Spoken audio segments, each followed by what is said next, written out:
Alright, so Maya says, Nick. Yo, how's everyone doing? What do you think of my performance today? I had him swooning in the aisles, huh, Maya? Swooning? Me? Oh yes. I do remember feeling faint. Right on. Tell me the truth. It was like love at first sight, right? Right, Nick? Huh? Me? Well, maybe my heart skipped a beat or two.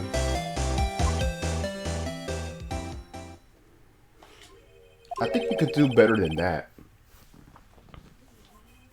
Come on, I saved Edgeworth in there, dude. Edgy. You guys should be bowing before me. Yeah, bow before your hero. Let's chat with Larry.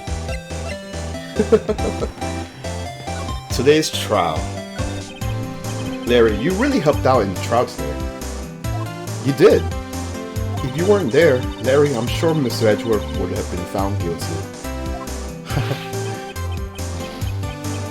But seriously, Nick, that boat shop caretaker guy is pretty suspicious. But Edgy ain't off the hook yet. Yep. Way to spoil the mood, Larry. Hey, I'm just a guy sitting in the audience, you know. But from where I was sitting, Edgy seems edgy. I mean, can you really know he's telling the truth about that night? Nick, I don't know. But what I do know is, I'm gonna believe in you two until the end. Us two? Edgeworth and who else? You mean me, right? Nah, he means me. Right, Nick? Yeah, you, Larry. Not me? But why you, Larry? Huh? Actually, yeah. Why me, Nick? Enough with the silent treatment. I think I know why. Nick, why do you trust Edgeworth so much? I mean, he's changed recently, true. But when we first met him, he was kind of a jerk, don't you think? You didn't know him back then. Back when he wanted to become a defense attorney. Wait. Was that when you two were classmates? Yeah. In grade school. They saved me. Miles. And Larry. They saved me and I never forget it. That's why I became a defense attorney, you know. What? Hey Larry, what's he talking about? Huh? I'm sorry, I kind of forgot. Huh. Okay, Nick, out with it. I'm gonna hear this today, and that's final. Okay. It's kind of a long story, so hang in there. It was the very end of 3rd grade. I was on trial, a class trial. A class trial?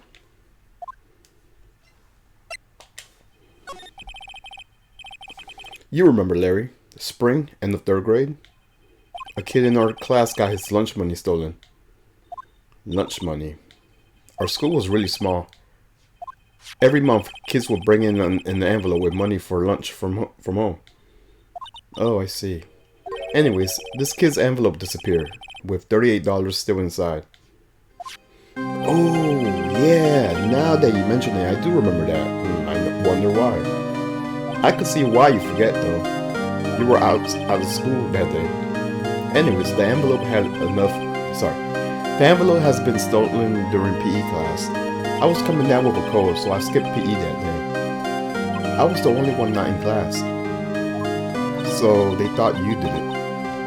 Yeah, the kids in the class said I should be on trial. Trial?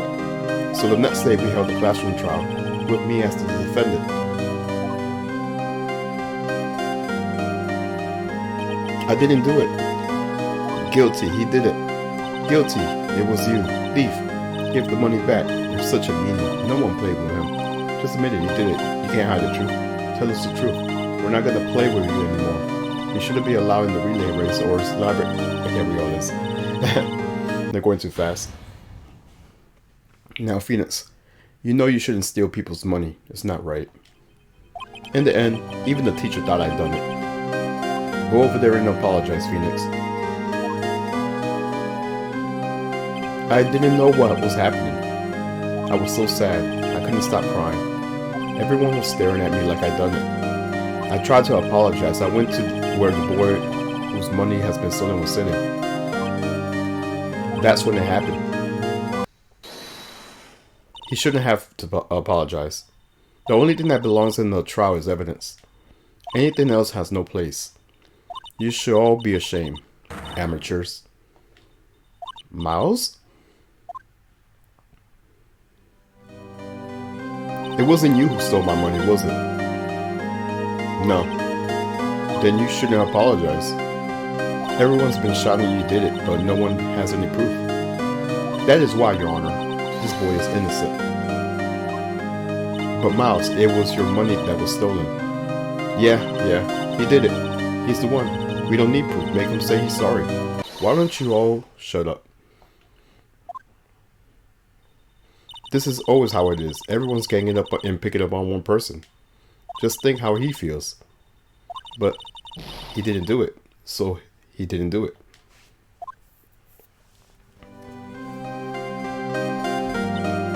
Very well.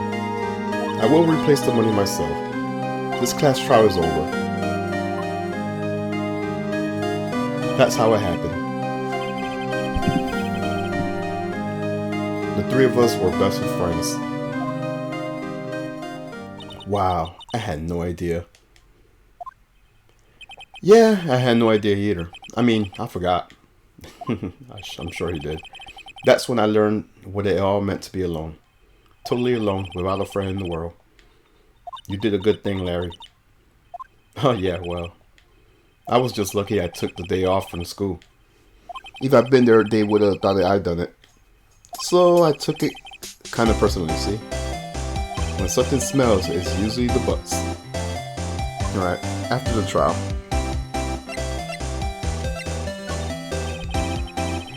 Anyways, Edgeworth and I talked after the class trial. That's when I heard his father was a defense attorney. I remember his eyes would shine when he talked about his father. Get my drink. I'm gonna become a defense attorney just like my father, he says.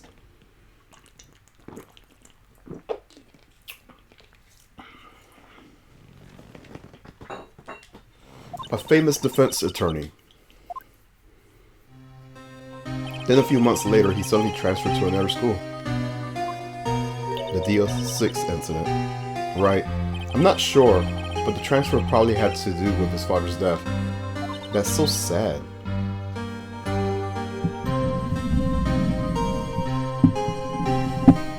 That's so sad. It was several years later when I heard Edgeworth's name again. There was an article about him in the newspaper. The headline was something like "Dark Suspicions of a Demon Attorney." Fabricating evidence, manipulating testimonies, covering up facts. The article said he'll do anything to get his guilty verdict. Anything. But why?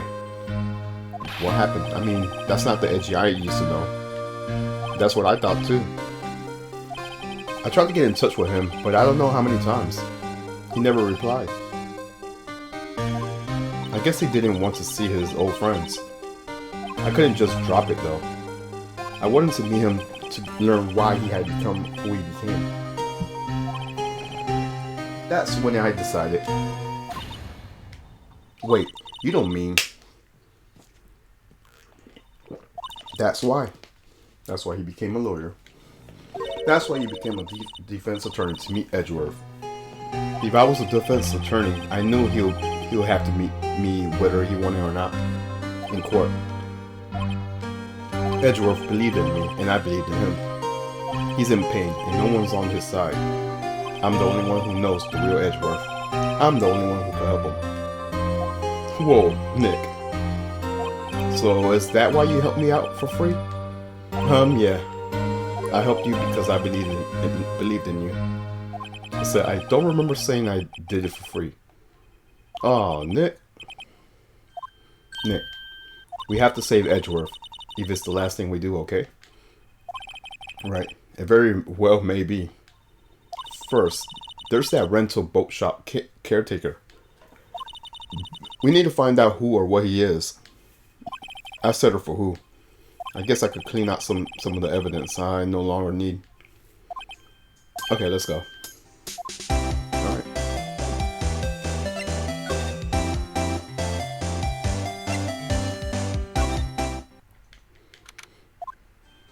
Hey pal, long time no see. Oh, Detective Gumshoe. Close one today, eh? I got so worked up I snapped my tie in half. Sorry about that. No problem, pal. Thanks to you, we all know who really did it. You mean the boat shop caretaker? Look, I'll make you a promise. I'll have that scoundrel in my custody by trial time tomorrow. Come what may. It's my duty to you as a police officer. Now I'm off to catch a criminal. Gumshoe sure is active today. Oh, one more thing. No one could go into the woods today. The woods? Where Lotto was camping? The woods are off limits to camping, and apparently the park rangers found out. He got pretty mad. No one could go in for a while. I guess Lala's in a lot of trouble. Anyways, I'll be seeing you tomorrow. Alrighty. Let's go check out the caretaker's area. Huh? The steel eyesore is missing. Eyesore? Looks like the hot dog stand is closed too. I guess Larry's too busy worrying about Edgeworth to show up for work.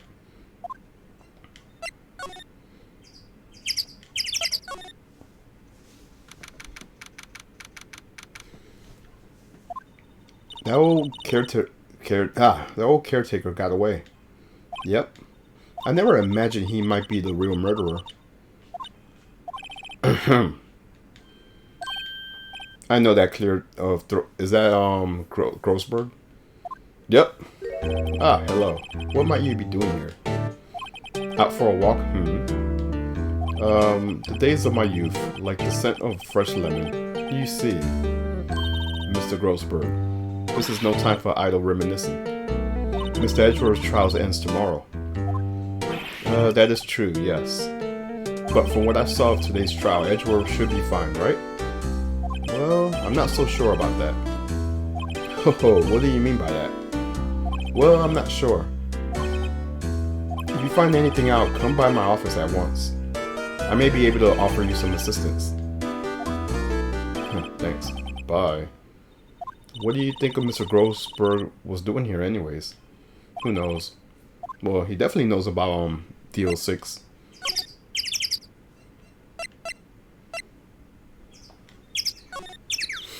Alrighty. Nobody's home. Hello? Hello?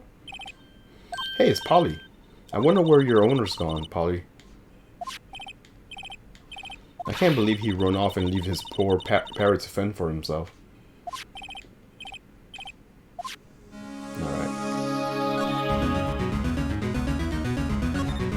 That reminds me, Nick. Polly here knows the number of the safe, right? Yeah, that's right. Polly, what's the number to the safe? 1228. Perfect. Let's open it, Nick. Come on.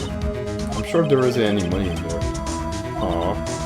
But hey, he keeps it locked, right? So there must be something of value in there. I'm not so sure. Okay, Nick, let's see what's in there. I guess there might be a clue or two. The only thing in here is a letter. A letter? Oh, boring. There's no name or signature on this thing. It's handwritten in very precise, clear letters. Get your revenge on Miles Edgeworth. Edgeworth? Nick, why would Mr. Edgeworth's name be on here? How should I know? I'm gonna read the whole thing. Alrighty. Get your revenge on Miles Edgeworth. It also says this is your last chance. Now is the time to get revenge on the two men who ruined your life. The rest of the letter goes on to describe the murder plot in detail. How to kill Robert Hammond and frame Edgeworth.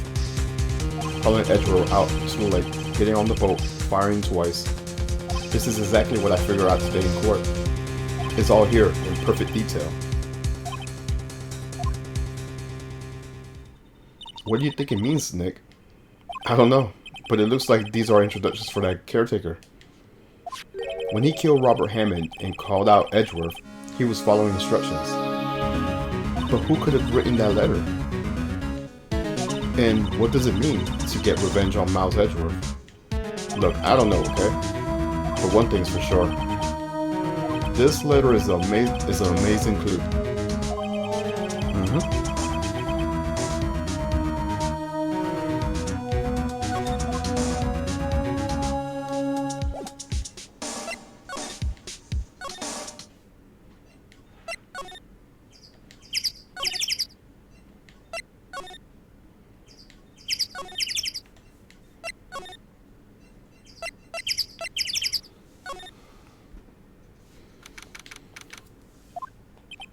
You look as grim as always. Mr. Edgeworth, I heard the story about the class trial. Class trial? What do you mean? You don't remember? No, I don't. Your lunch money was stolen, wasn't it, in 3rd grade? Lunch money? Oh, right. Yes, I seem to remember something like that. Nick, I think you're the only one who remembers. Well, it probably only mattered to me anyways, yeah. Mr. Edgeworth, didn't you know? That trial was the reason Nick became a defense attorney. Ridiculous. Gee, thanks. That said, it does sound like the kind of thing you'll do. You haven't changed a bit, have you, right?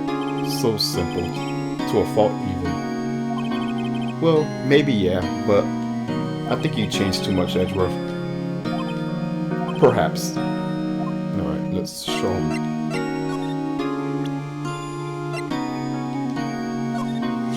Edgeworth. See this letter? This came out of the safe in the shack where the rental caretaker lives. I see. Revenge on me? Who's that old guy anyways? I don't know. Could it be an innocent defendant you got declared guilty or something? Nice, right? But I don't remember that old man. Not at all. So he was following this letter then. But he was following this letter then. Which means there was someone else behind it.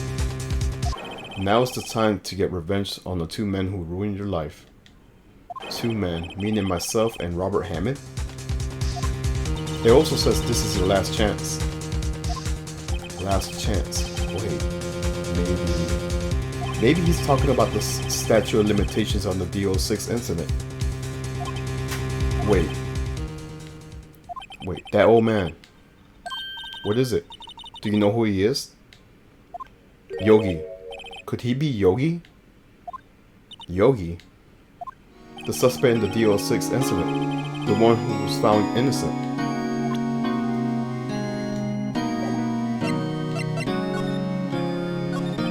Hey Edgeworth, why did you become a prosecutor anyways? You used to look up to your dad. You said you wanted to become a defense attorney, right?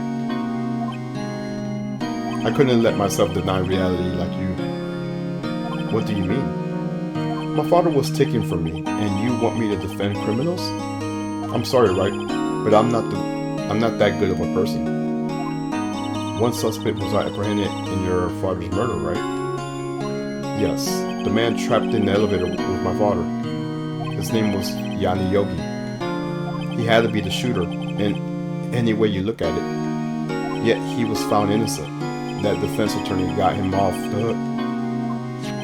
That would be Robert Hammond. On that day, 15 years ago, the 3 of us were trapped in an elevator for 5 hours. When we were rescued, we all suffered oxygen deprivation.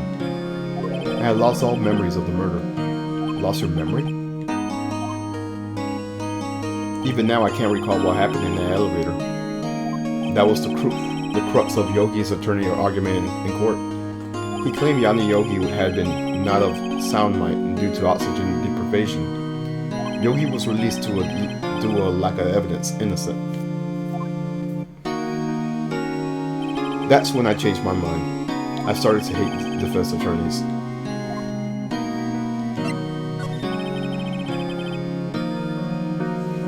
What's your relationship with Von Karma? He's my teacher and a man who deserves respect. I learned everything I know of courtroom techniques from him. So he's like my sister was to you, Nick. He is a perfectionist in all things, in court, in his personal life. He is obsessed with doing everything perfectly. Perfectly, huh? In all the cases he has always taken, none were left unsolved, and not one suspect was declared innocent ever. But that's... I know. It's possible some of the suspects were indeed innocent. However, it is impossible for us to accurately determine that in every case. All Karma does in his job to find the suspect guilty, perfectly. In any case, it nigh is well impossible to find a weakness in him.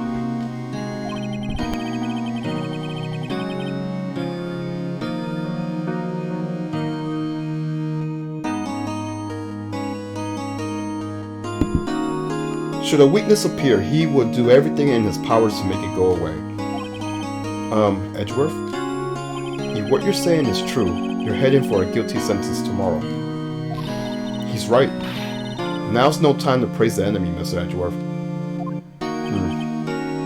It's a strange situation in which I find myself, I admit. No kidding. Yanni Yogi was a court bailiff at the time. We just happened to be in the elevator together 15 years ago.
Alright, sorry about that. Anyways, the quick was incredibly strong.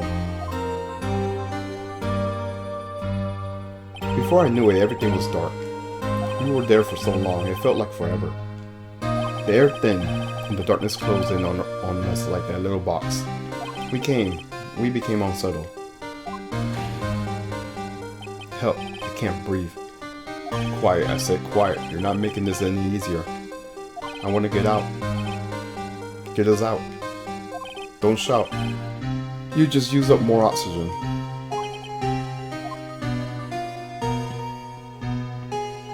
That's all I remember.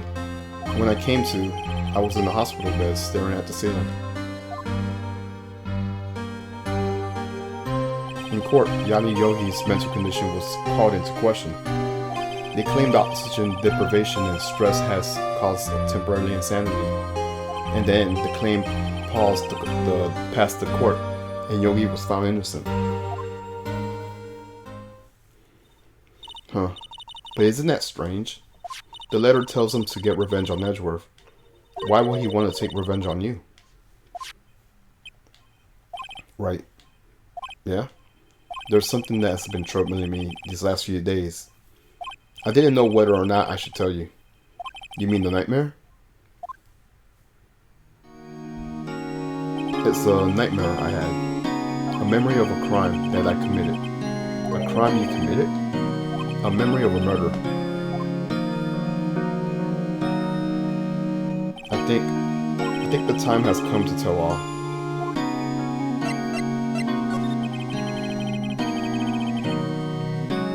For the last 15 years, I had the same dream about almost every night. I wake up in a fierce sweat every time. What kind of dream? It's a dream about my father's killing in the dark.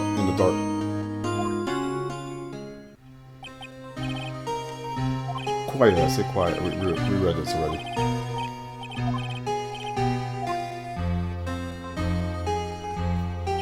I can't breathe. You're using up my air. Stop breathing my air. I'll stop you. What? What are you? Stop breathing my air. No, father. He's attacking father. Then I see the pistol lying by my feet. I don't know if it was evidence from that day in court or the bailiffs. In the days, I picked up the pistol. Get away. Get away from my father.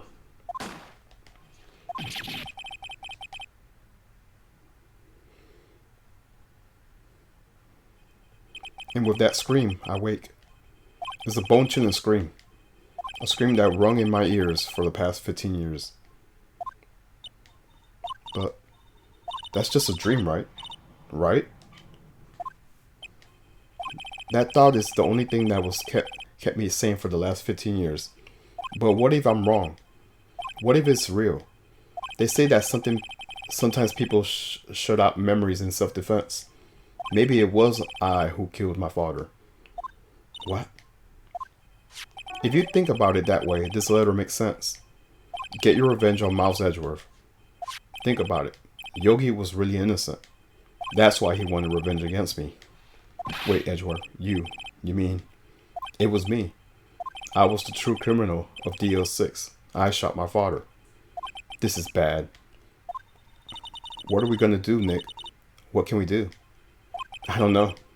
I don't think there is anything we can do, like it or not. If there's someone else who knows a lot about the DL6 incident, maybe... There is, Nick. There is someone who knows about DL6.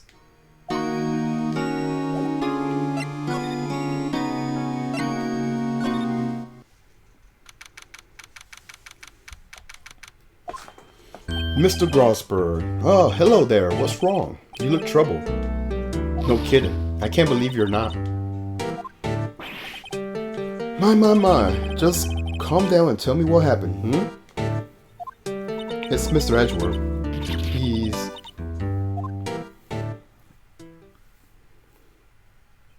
I see. So Edgeworth dreamt he shot his own father. It's only a dream. Only a dream. I wonder. What? If that's the case, then why do you look so troubled? Well, also consider this. Yogi quite certainly holds a deep grudge against Miles Edgeworth. So deep, he wants to frame him for murder. This leads me to surmise that Mr. Edgeworth's dream was not a dream. It was real. As you imagine, Miles Edgeworth threw the pistol to save his father. The pistol fired, and the deed was done. No, I don't believe it. Yogi was suspected of murder, and his career as a bailiff was irrevocably wrecked. Thus, he sought revenge on Miles Edgeworth. This was his last chance, of course, with the statute of limitations so close. What do you know about his father? He was a defense attorney without peer. It sounds trite, but it's true. Well, he may have one peer now that I think about it. Your mentor, Mia Fey. My sister? Gregory Edgeworth was very disapproving of Mr. Von Karma's techniques. That's no surprise. Von Karma is an extreme man. Forged testimonies and evidence are nothing to him. The results, he has a perfect win record in the court. To beat him, Edgeworth tried to call attention to his methods. And he lost, and died in despair, as it were. I see.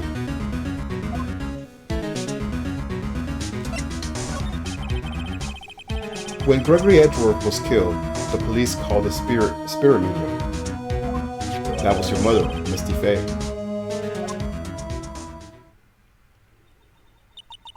I'm Edgeworth. I have been killed. The one who shot me was the bailiff, Yani Yogi.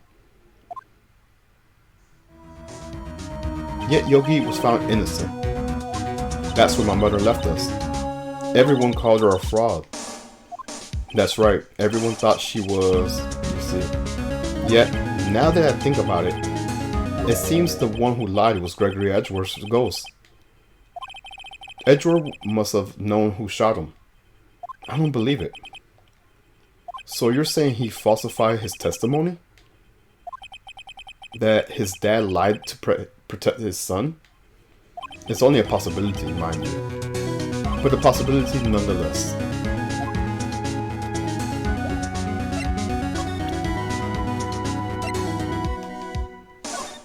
Oh ho, so this is the letter. It does seem that Yogi was following this letter when he killed Hammond.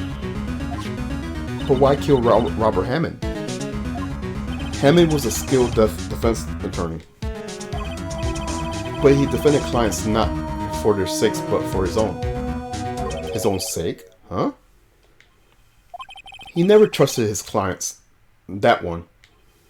The only thing he trusted was his own ability. But he got his clients found innocent.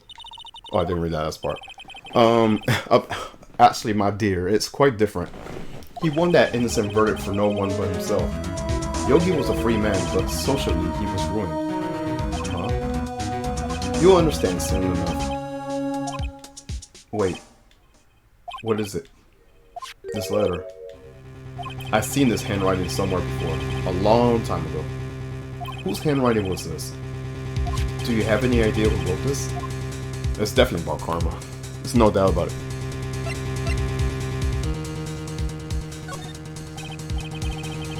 Could it be Manfred von Karma? Von Karma? Why would he have something to do with this? Well, I'm not sure. Von Karma. Wait, you're right, my boy. This is Von Karma's handwriting, I'm sure of it. I used to see it all the time on court reports. But that means the one who told Mr. Yogi to kill was correct, Manfred von Karma himself. What does this mean then? Why would von Karma want to frame Edgeworth?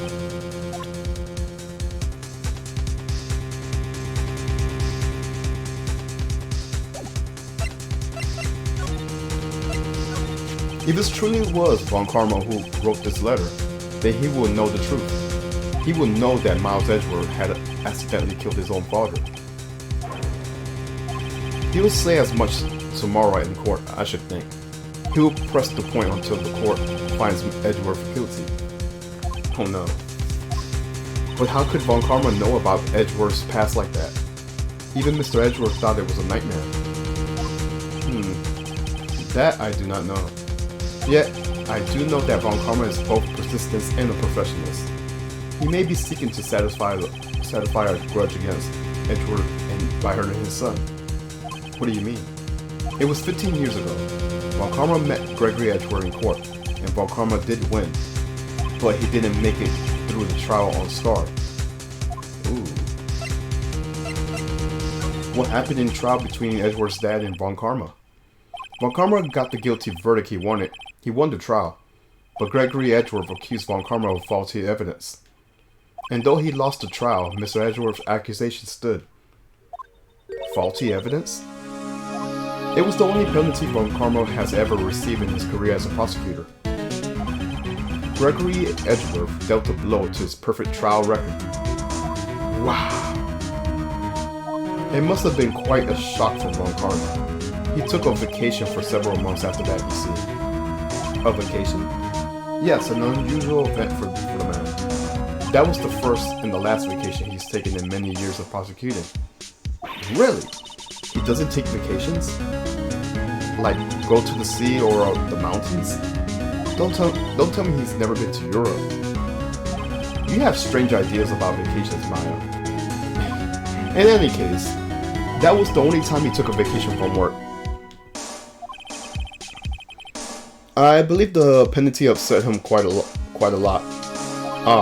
If he wanted to keep a perfect record so badly, why would he take a long vacation?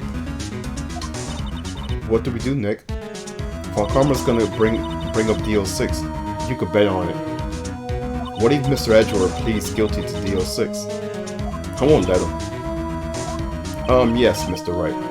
I hate to say this, but even accidental murders is murder, you know. I know that.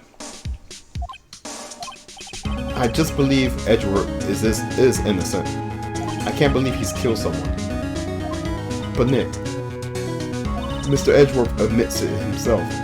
His father must have lied to protect him from beyond the grave. I don't care. I know he's not guilty.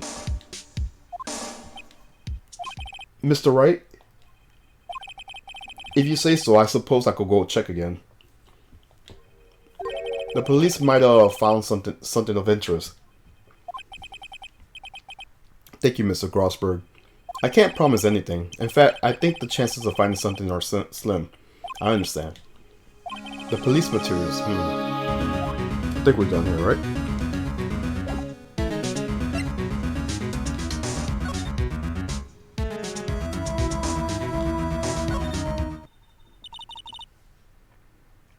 One day left, Nick. Yeah, I know. Well, no time to waste. Let's get going.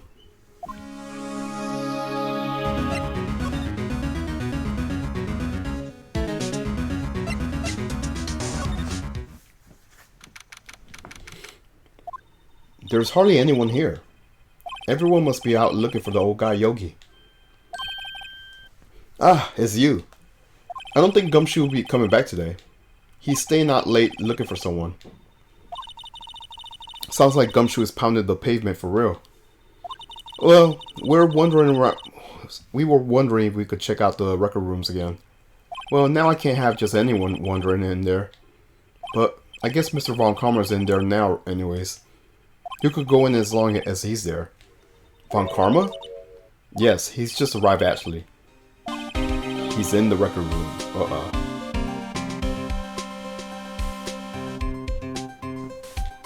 Nick, let's hurry.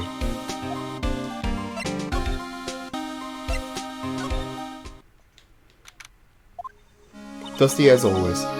We were only here just yesterday. I'm sure they had some time to clean. What's wrong, Nick? Nothing. I was just noticing that he isn't here. Von Karma?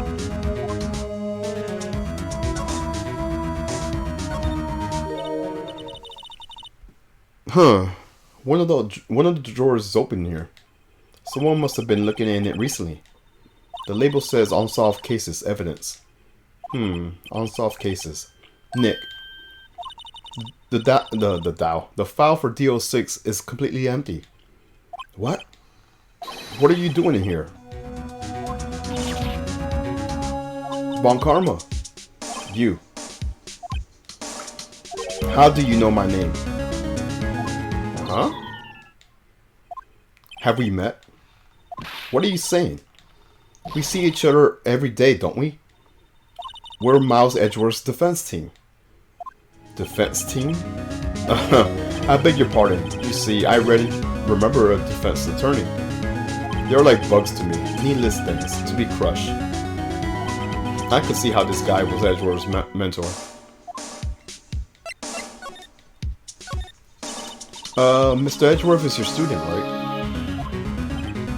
A romanticism. A romanticist who still can't shed that veneer of amateurism.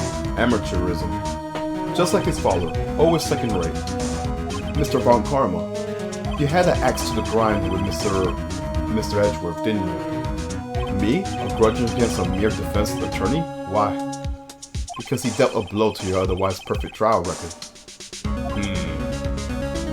So you did. But what I don't get is, why did you take his son under your wing afterwards?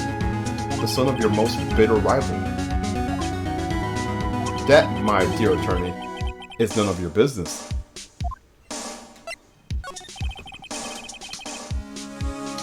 Tomorrow will be the last day of the trial. It's been a while since I had a defense attorney last this long. Still, you will lose in the end. Miles Edgeworth will admit his own guilt. His guilt of 15 years ago, you mean. You're quite the researcher. If you've done your homework so well, then certainly you must understand. You know what Miles Edgeworth will tell the court tomorrow. We were right. So Von Karma is going to bring up DO6 in court tomorrow.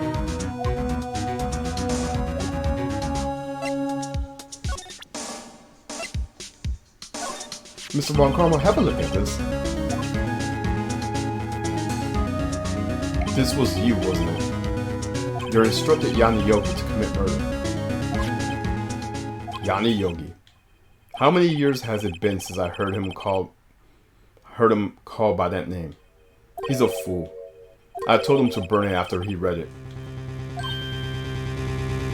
So you admit it. You wrote Mr. Yogi this letter. Yes, my dear defense attorney. Thank you for taking the trouble to bring it to me. You saved me from a lot of needless hassle. What? Nick, what is that thing?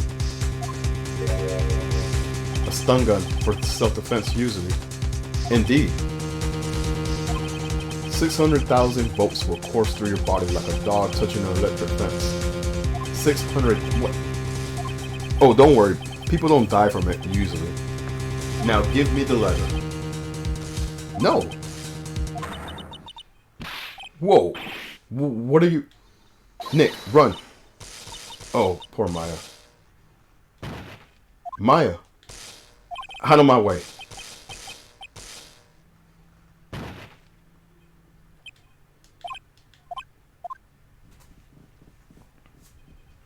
Oh, he got us. The letter's gone, of course.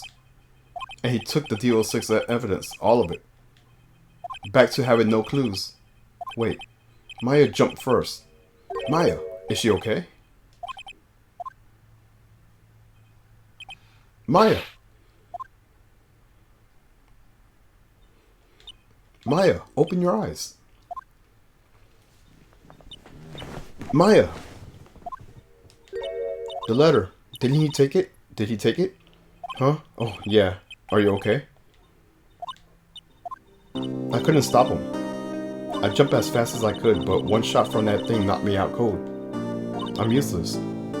I'm no good as a lawyer or a medium. I can't even call my sister. Not even now, when we need her the most. I wish I hadn't woken up at all. Maya. There has to be some way I could help her. I better do something about her self-conscious now. Her self-confidence first.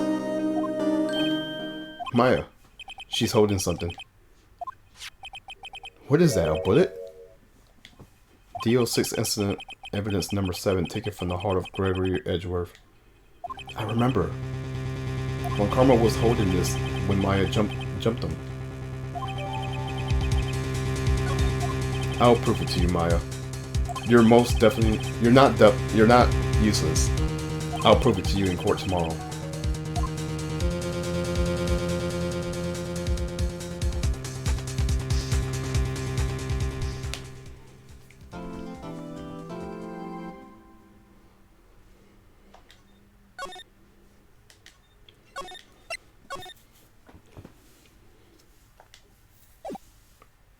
Alrighty.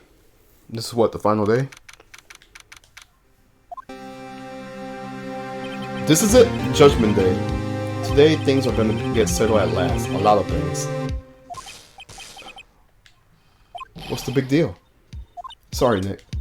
I only touched your shoulder. I guess the shock wasn't worn off from the run-in with the stun gun yesterday. Anyhow, today's the last day of the trial. Good luck, Nick. Yeah, thanks, Maya. He's looking glum as usual. I hope Von Karma doesn't push him too hard. Whoa. What are you doing? Sorry, I'm sorry. I just thought I'd cheer you up with a pat on the back. Maya, maybe you should go outside and discharge. Right, good idea. Try not to electrocute anyone on your way out. Whoa, whoa, pal!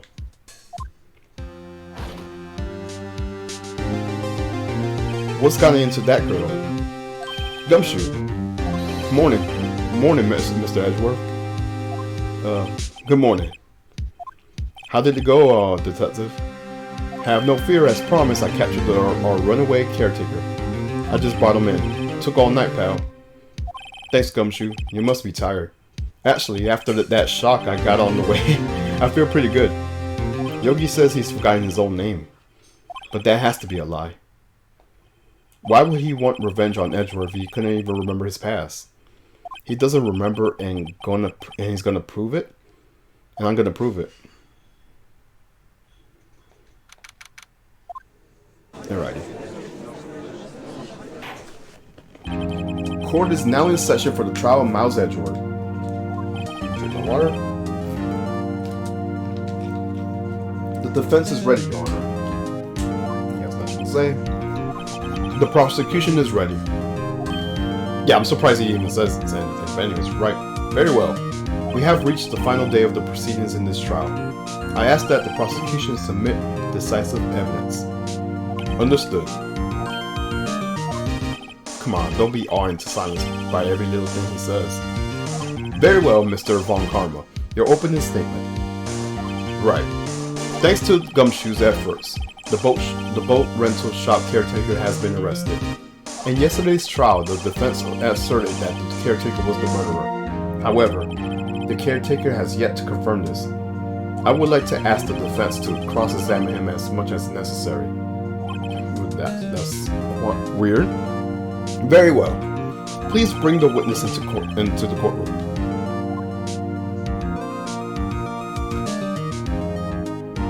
Ladies and gentlemen of the court, I believe you all remember our witness. He lives in the boat rental shop on the lake, from where he witnessed the incident. In addition, he currently lost memory of his name and identity. Witness, why did you run away yesterday? The witness was not running away, as he will now testify. I see. Very well. Please begin your testimony. Wait, what?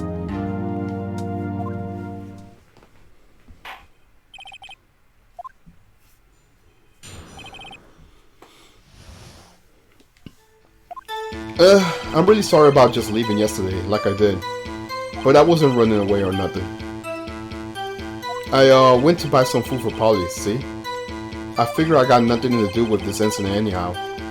And I mean, I need one of those motive things, right? I don't got one. So my testimony yesterday stands as is.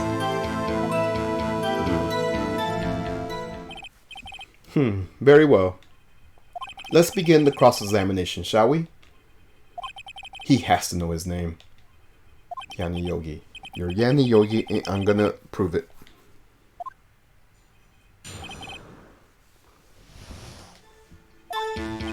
Okay, we got to this part.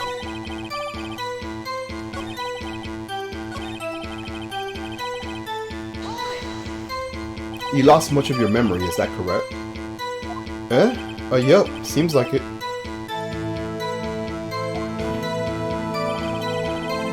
Then how could you know that you didn't have anything to do with this incident? Or maybe you're lying about not having your memory. You know exactly who you are. The witness has testified quite clearly that he has no memory of who he is. If you claim he's lying, then show the court proof. How am I supposed to prove what's going on in that old cougar's head? That's impossible. I'm glad you come to your senses, Mr. Wright. Very well, witness. Please continue.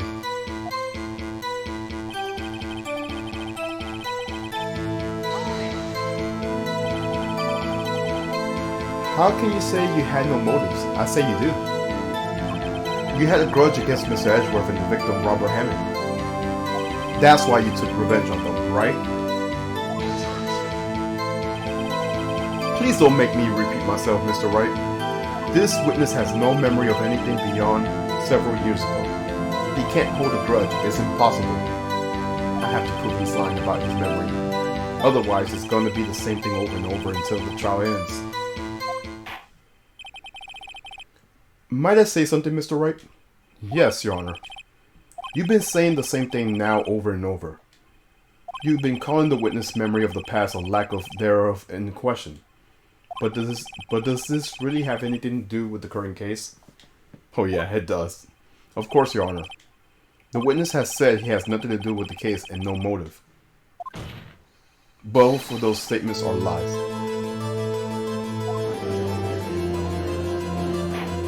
Order! Order! Mr. Wright, there is a serious problem with your claim. Or are you saying you know who the witness is? Of course, Your Honor. Now, this is interesting. I would like to know myself. So, who is he? Don't play dumb, Karma. Mr. Wright, please tell us the witness' name. That's easy. His name is Yanni Yogi, a former court bailiff. Hey, did I get a... Okay, I got a delivery coming in. Anyways, his name is Yanni Yogi, a former court bailiff. Yogi? That name seems familiar. Oh! Yanni Yogi from the DO6 incident. It figures the judge wouldn't have heard of it. It was such a famous case. But what does this mean? Your Honor, if this man is Mr. Yogi, then he has a clear motive. Just. Jump into conclusions again, Mr. Wright. This witness is Yanni Yogi, fascinating. However, how do you propose to prove this to court?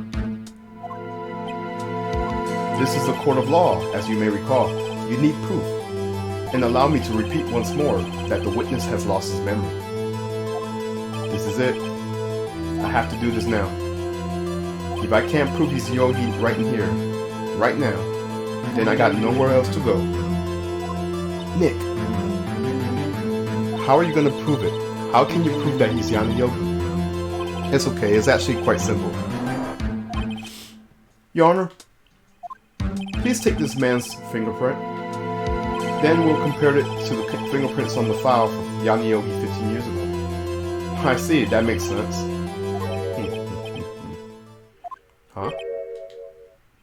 I'm so very sorry, Mr. Wright. Why? The witness has no fingerprints. What? What? No fingerprints? How did he know? You see, before I worked as a caretaker, I worked at a chemical plant. I burned my fingers working with that stuff, yep. What? Yogi, you sneak. You burn your fingerprints off to hide your past? Well, if the witness has no fingerprints, I guess we would not be able to prove his identity. No. Well, what will you do, Mr. Wright? It seems that the case has been decided, no? No. I know what happened. I know everything. I just can't prove it. But no, I can't let it end like this. I can't lose. There has to be another way. There is no one who could testify as who the witness is. No one. Nick, what are we gonna do? I didn't even consider he might have erased his fingerprints. What do we do? Well, Mr. Wright, perhaps you'd like to cross-examine his parrot for a little comic relief? Oh, that's not a bad idea. Yeah, very funny. You're a sore winner, Von Karma. Wait a second. cross-examine his parrot? What is it, Nick? No, you're not gonna... Your Honor? The defense would like to take Mr. Von Karma up on his proposal. Take Mr. Von Karma up on my proposal? Exactly, Your Honor. I would like to cross-examine the witness pet parrot. Oh boy. Order! Order! What do you think, Mr. Von Karma? Need you even ask? This is a farce. I object. Wait a second. You were the one who suggested I cross-examine the parrot, Mr. Von Karma. I have the right to do as you suggested. Well, if you're so desperate, then please be my guest. Of course, should you go through with this and nothing comes out of it, then I hope you're ready for the consequences. Nick, this is crazy. Well, still want to go through with your little game? Yeah, I have no choice. Let the parrot take the stand. I will cross-examine her, Your Honor. This is the most ridiculous thing I have heard. Karma's rigged every person's testimony, every piece of evidence, except the parrot. She's my last chance. At least I think so. Bailiff, bring in the parrot.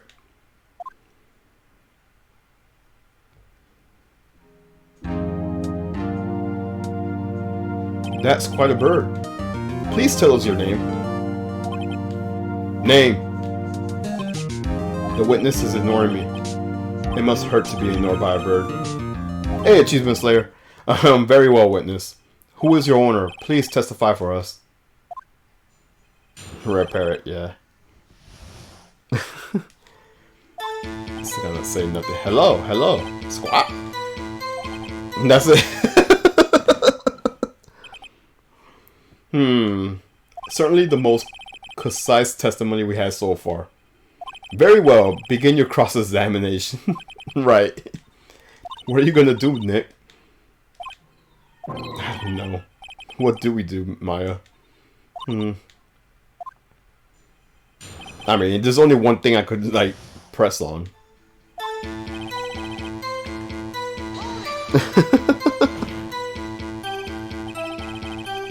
Witness, you can't just say hello and expect us to get anywhere.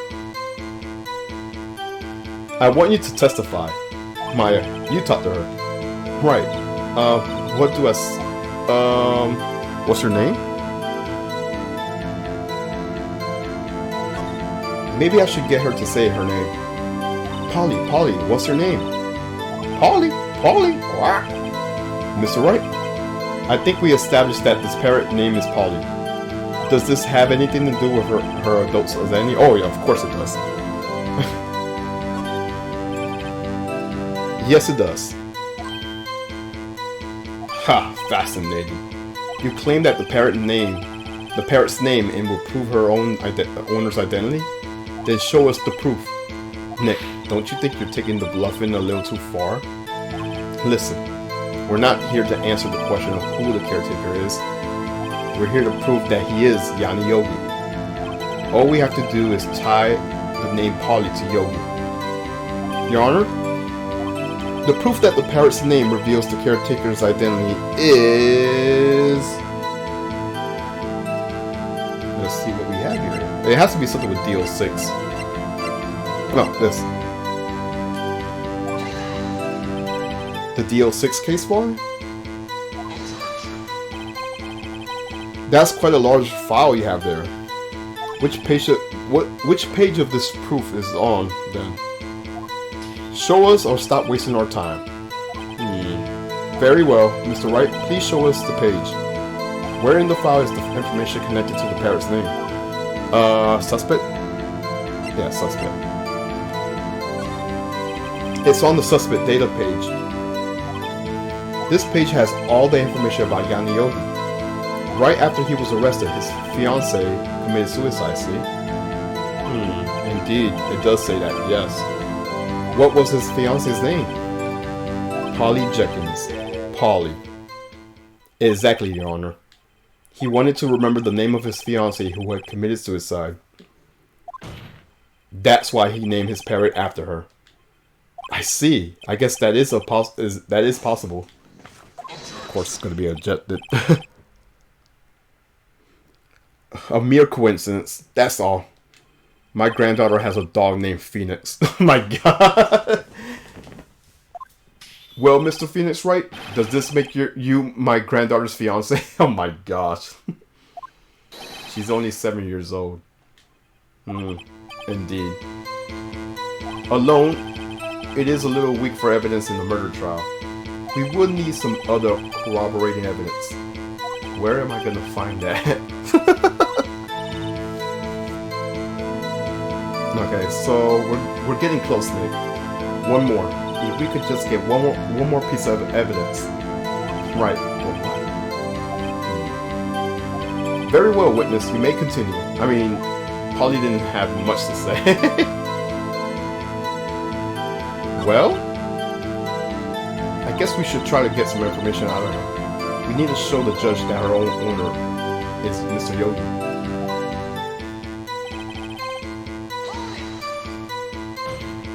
Witness, you can't just say hello and expect us to get anywhere.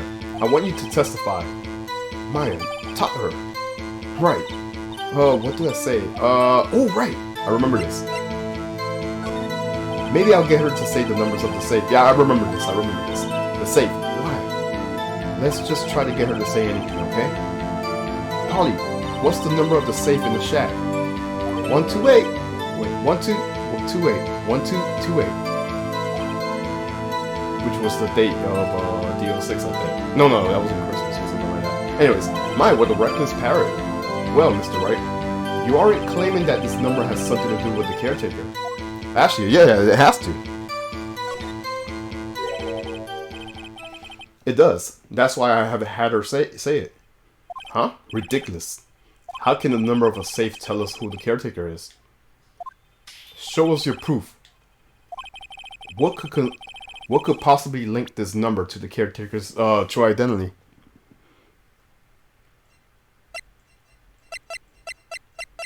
This right here?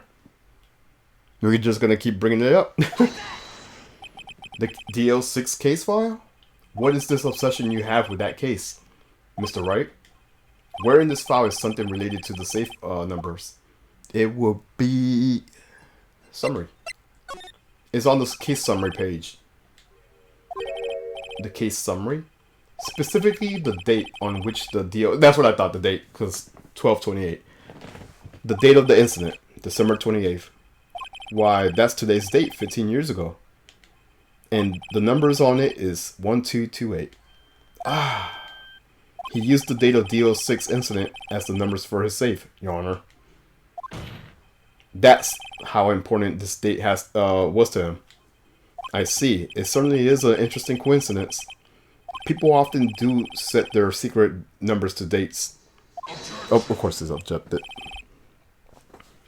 Bah, that's not tangible proof. I set my ATM card's numbers to 0001 because I'm number one. Oh my gosh. Why would you even say that?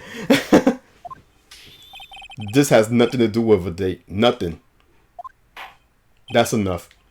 I think we reach a conclusion here. There is a mere coincidence. That's all.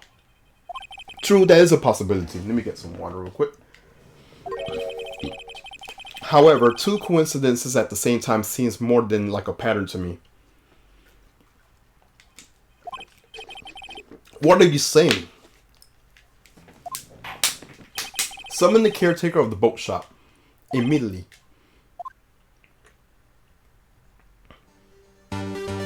Witness. Tell us your name. Wait. The witness, he doesn't remember. No, it's okay. Oh! I accomplished what I wanted to do. I'm done. Hell, he rage quitted. He looks totally different. This is the real Yogi, I think. Finally. He's been acting feeble to hide his true identity. Acting for 15 years. Man, that's gotta pull a huge toll on you. Well, let me ask you again. Please state your name for the court. My name is Yanni Yogi. 15 years ago, I served as a bailiff in this very court.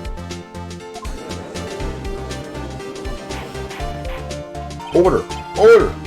Yanni Yogi, so was it you who killed Robert Hammond and tried to frame Miles Edgeworth for his death? Yes, it was me.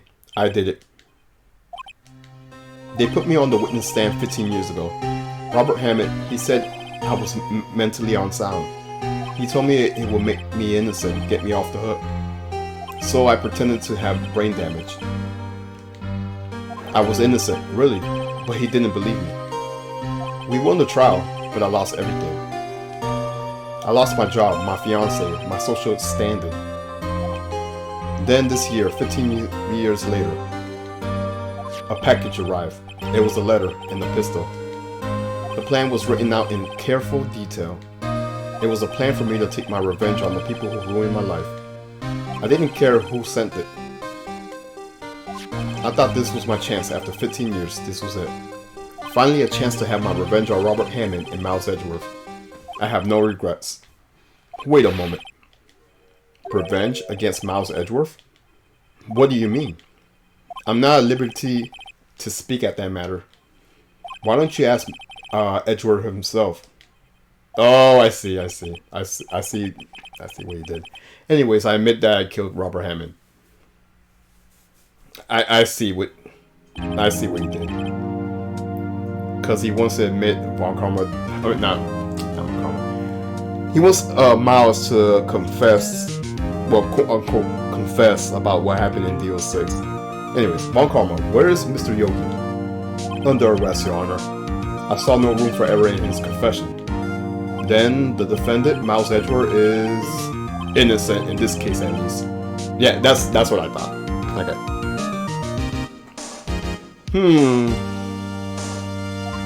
Very well.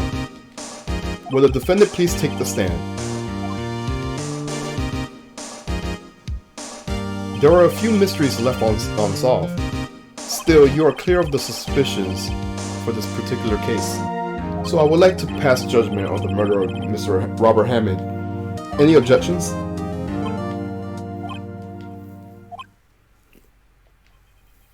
I don't believe it. Why isn't Von Karma saying anything? Very well. I think Wright's gonna object.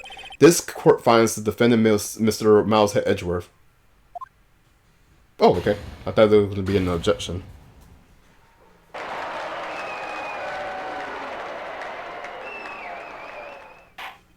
That is all. Court is adjourned. Okay, there he goes. Did someone say objection? It wasn't Von Karma. Wait, but that is okay, so it's Edgeworth. No. Hey, Name, what's up, dude? Happy Saturday. Edgeworth? Your Honor, I object to your judgment. What do you mean? I'm not innocent at all. As we have heard, Yanni Yogi killed Robert Hammond in revenge. But revenge for what? Nick. Edgeworth is trying to confess. He's gonna say... Yeah, that's what I thought. Try to confess that he's guilty. He's gonna tell him that he was the murderer in the DO6 incident. All good, dude. All good. He's gonna tell him that he killed his own dad. Uh-oh. What do I do? I guess I'll leave it to Edgeworth. That way we could close this case. Trust in our client. No, I'm sure Edgeworth thought about this one long and hard. Shut the fuck up, Edgeworth. This isn't my place to interfere. Nick, are you sure? There's nothing we could do about it. This is his problem now. Oh, Maya? For plot purposes, let's close the case. For 15 years, I have a recurring dream. A nightmare. It's only a nightmare. That's what I told myself. But now I know it wasn't a dream. Yanni Yogi wasn't the killer. You mean in the incident where your father died? From the distance of the shot, it wasn't suicide either. Everything was as clear as day. The murderer, the criminal in the DO6 incident, it was me, Your Honor. I confess my guilt. Oh wait, there's no Fifth Amendment in the world of Phoenix, right? I am guilty for DO6, the statute of limitations which ends today. The culprit is me. Sure, he's gonna point that way. Order! Order! This is certainly unexpected. The defendant declared innocent is confessing to a different crime. A crime for which the statute of limitations runs out today. I'm not really sure how I should deal with this. Bah! It's obvious. We hold a trial. Right here. Right now. We tried this man for the crime of 15 years ago. But who was he? Yeah, it's like, who was he pointing at? I don't know why he pointed. We tried this man for the crime of 15 years ago. I think I would like to take a 5-minute recess. During this time, I will consider the appropriate course of action to take. Court is adjourned. Alright, we should be wrapping up this case soon. I kind of postponed it yesterday because I was like, oh, this shit took forever. It's like almost like 4 hours. I'm sorry, Wright. I just wasted all your efforts. Mr. Edgeworth, I don't believe it, sir. I mean, you killed your dad? I didn't want to believe it myself, Miss Edgeworth. But it's the truth. I deserve to be punished. Murder is murder, no matter what the circumstances is. This is crazy, just crazy. It's like, not you, Edgeworth. Nick, what are you doing? Huh? Oh. I was just reading through the court records once more. Oh, hold on, I got a little notification. I'll be right back.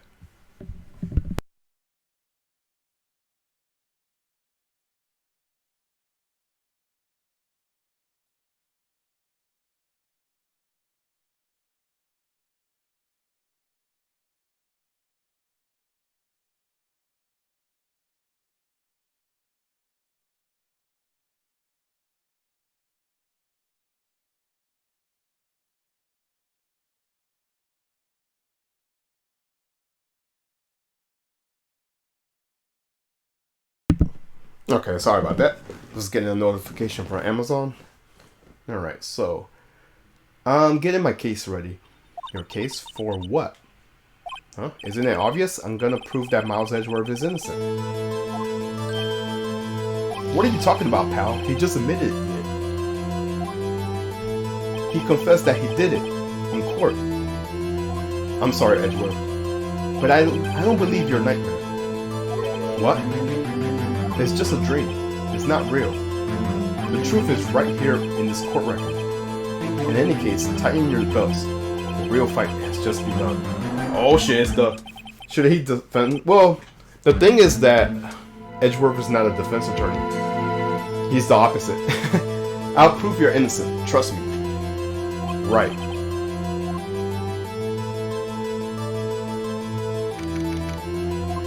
Plus plot, you know. Now then, I would like to resume our trial. Judge, Miles Edgeworth has just admitted to his own guilt. He has confessed his crime. Let us begin by hearing his testimony. Then, though pointless, let the defense do their cross-examining. The statute of limitations are the DO6 incidents that runs out today. Though it's unconventional for me, I would like to run this one by the book. Whoa, that's a first. I see. Does the defense have any objections? No, Your Honor. Well, Karma, you knew this was going to happen from the very beginning, didn't you? Very well.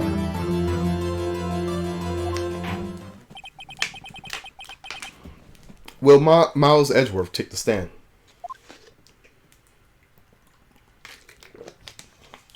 Will the witness state his name and profession? Miles Edgeworth, I am a prosecuting attorney. Mr. Edgeworth, 15 years ago, you mistakenly killed your father, Gregory Edgeworth. Is this correct? He could defend himself. He doesn't only have to be the prosecutor. I know. I'm just saying for plot purposes. It is correct. Then testify about this matter to the court. When Edgeworth was telling me about his dream yesterday, I noticed something. One detail didn't quite fit. That would be the key, but only if I could get it to work. Please, please. Alright, testimony. That day I had gone to the courtroom to observe one of my father's trial. As we went to leave, an earthquake had struck, trapping us in the elevator. My father and Mr. Yogi lost their composure and began to argue. Just then, something heavy fell to my feet. I picked it up and threw it at Mr. Yogi. I wanted them to stop fighting. A moment later, there was a single gunshot, and then a scream. It was a terrible scream. I do remember it to this day. That's all.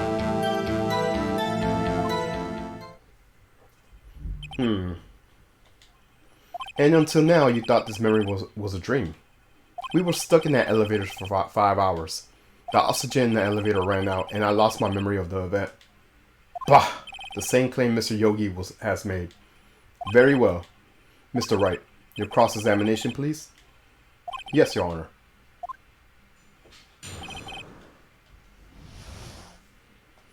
Alrighty.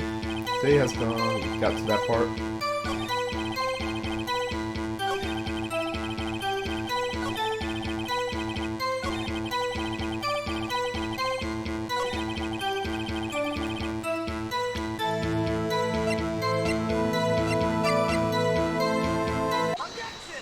The hell kind of elevator runs out of there? Well, for 5 hours, dude.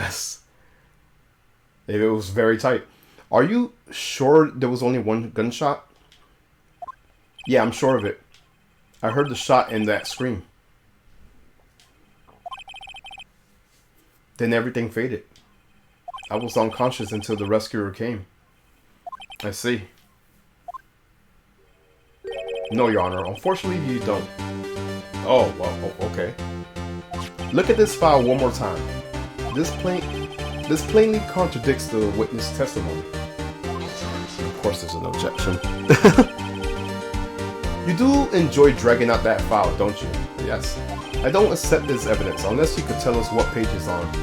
Which page contradicts Miles Edgeworth's testimony? It will be victim, I believe. Look at the victim data in this file. It says it's quite plainly the murder weapon was fired twice. Wow. Miles Edgeworth only heard one gunshot. Yet the murder weapon was fired twice. What an asshole. The first shot was the accidental firing when the pistol was thrown. So who fired the remaining shot? This is a great soundtrack, by the way. Was there perhaps another shooter who fired that second shot? Your Honor, as I'm sure you're aware, this incident occurred 15 years ago. The evidence is dated. The pistol did fire twice. However, we don't know when the second shot was fired. It might have been fired the day before the incident. There is no proof that the second shot had anything to do with this incident. I see. You do have a point, Mr. Wright. The murder weapon was fired twice, as we have heard. One of those shots was fired by the defendant, a boy at the time. Do you have any proof that the other shot fired was something to do with this case? Well, I mean, we have no choice. We have to put yes. Your Honor, I think I will be able to show you your proof. What? Impossible. Now, Mr. Von Karma, save your surprises for after you've seen the evidence. Very well, Mr. Wright. Show us your proof. Do you have evidence that the second firing of the pistol is related to this incident? Okay, let's see what we have. It's not... I mean, I could say this, but no. No. Oh. Oh, we see two shots. Yeah, I see it. From the window in Mr. Edgeworth.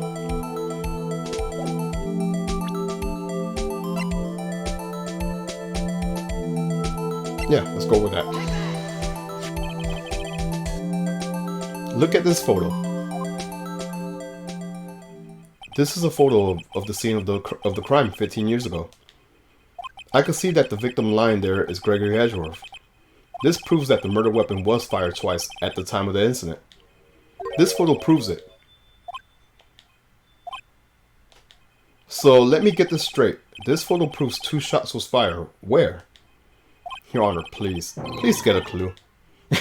You know what? I'm gonna have to agree with Achievement Slayer. He's a moron. Alright, so I guess point here and point here.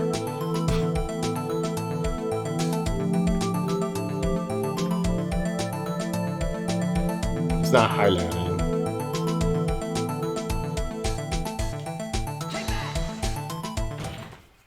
As should be obvious, the contradiction is here. I see a bullet hole in the door. Your Honor, Gregory Edgeworth was killed by a shot from the pistol. Yet, there is also a bullet hole in the elevator door.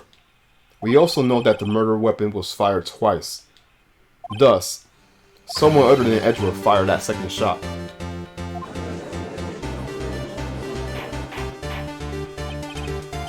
Order! Order! Mr. Wright, what are you driving at? It's simple, Your Honor. At the time of the incident, 2 shots were fired. One went into Gregory's Edgeworth's heart. The other hit the elevator door. Remember, the defendant lost consciousness after the shot he fired rang out. In conclusion, we must agree that the second shot was fired by someone else. Mr. Wright. But who could that someone else be? The murderer, of course. Oh, of course I'm ejected. I knew I should have stepped in before your wild fantasies got out of hand. Mr. Wright, look once more at the deal since incident case file. Look closely. Try the case summary page. The case summary. That's on page 1. Look what is written there. Not a single clue was found on the scene. Actually, no. I just remember something. If the pistol was indeed been fired 2 times, then the other bullet would have been discovered on the scene. He does have a point. That second bullet has never been found. Why? Because the second bullet does not exist. The bullet that claimed Gregory's Edgeworth's life was the one fired by his own son. That is the truth of this matter. The whole truth. It was undoubtedly something else that made the bullet hole in that door. Order. I will have order. Mr. Wright has proven one thing is quite clearly, that the murder weapon was fired twice at the time of the incident. However, as Mr. Von Karma says, the second bullet fired was not found. It is highly unlikely that the police merely overlooked this second bullet. So all we have is the single bullet fired. I'm afraid I have to discount the defense claim. I praise the judge for his wisdom in this matter. God, how did this happen? I don't believe that the second bullet didn't exist. Was I wrong? Have I been wrong about this whole incident? What are you doing, Nick? Why aren't you raising an objection? I'm sorry, Maya. What? It looks like I was wrong. Nick, if the second bullet wasn't there, then all my conjectures are all for nothing. No. But you said you do it, Nick. You said that you'll get Edgeworth declared innocent. The prosecutor is more than willing to lie, cheat, and yeah, because they're the antagonists, that's why. I'm sorry. It's just when I saw the photograph, I thought that the 2 shots has been fired. I was so certain of it. I thought I won. I thought there was another person, someone else who fired the killing shot. But now, I was wrong to think it could be that simple. This case has stood unsolved for 15 years. Nick. Well, it seems that we have finally cleared up this incident.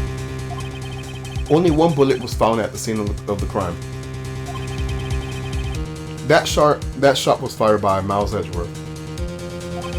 If 1 shot was only fired, that means the gunshot came from outside. Yeah, I know. Precisely. I would like to ask one thing of Miles Edgeworth before passing my verdict. Have you been paying attention to the trial so far? I hope so. Yes, Your Honor.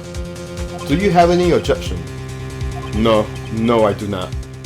So you killed your father, though that was not your intention? Yes, I did. I guess I should do something. Oh no. He's accepted the guilt. Very well. The statute of limitations on the murder of Gregory Edgeworth runs out today. Therefore, I must pronounce a verdict on the defendant today, right here. Right now. Indeed. Does anyone have any objection? I guess I should. I've been here before. It's just like my first day in court. There's so many things I know I should be saying, but my mind's gone blank. I can't find the words. Mr. Wright? I mean, I guess so. Your Honor? I object, yes. Your Honor, I object.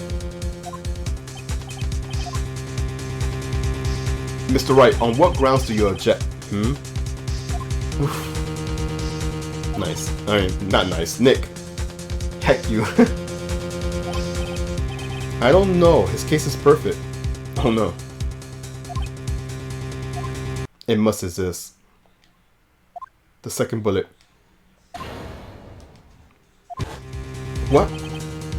What did you just say? Nothing. The second bullet must exist. Object the ground on these notes. But where? Someone took it. It seems waiting is not going to produce us any answers, Miss Wright. Wait, Your Honor. The second bullet. It does exist. What? But we just heard proof that it doesn't. I realize that, Your Honor. I'm actually grasping here.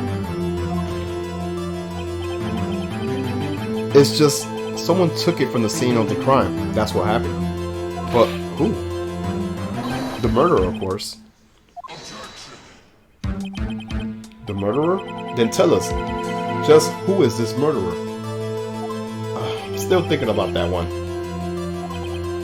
So the criminal took the second bullet, but why? Huh? First of all, how would they have found it? It's not easy to find a stray bullet, Mr. Wright.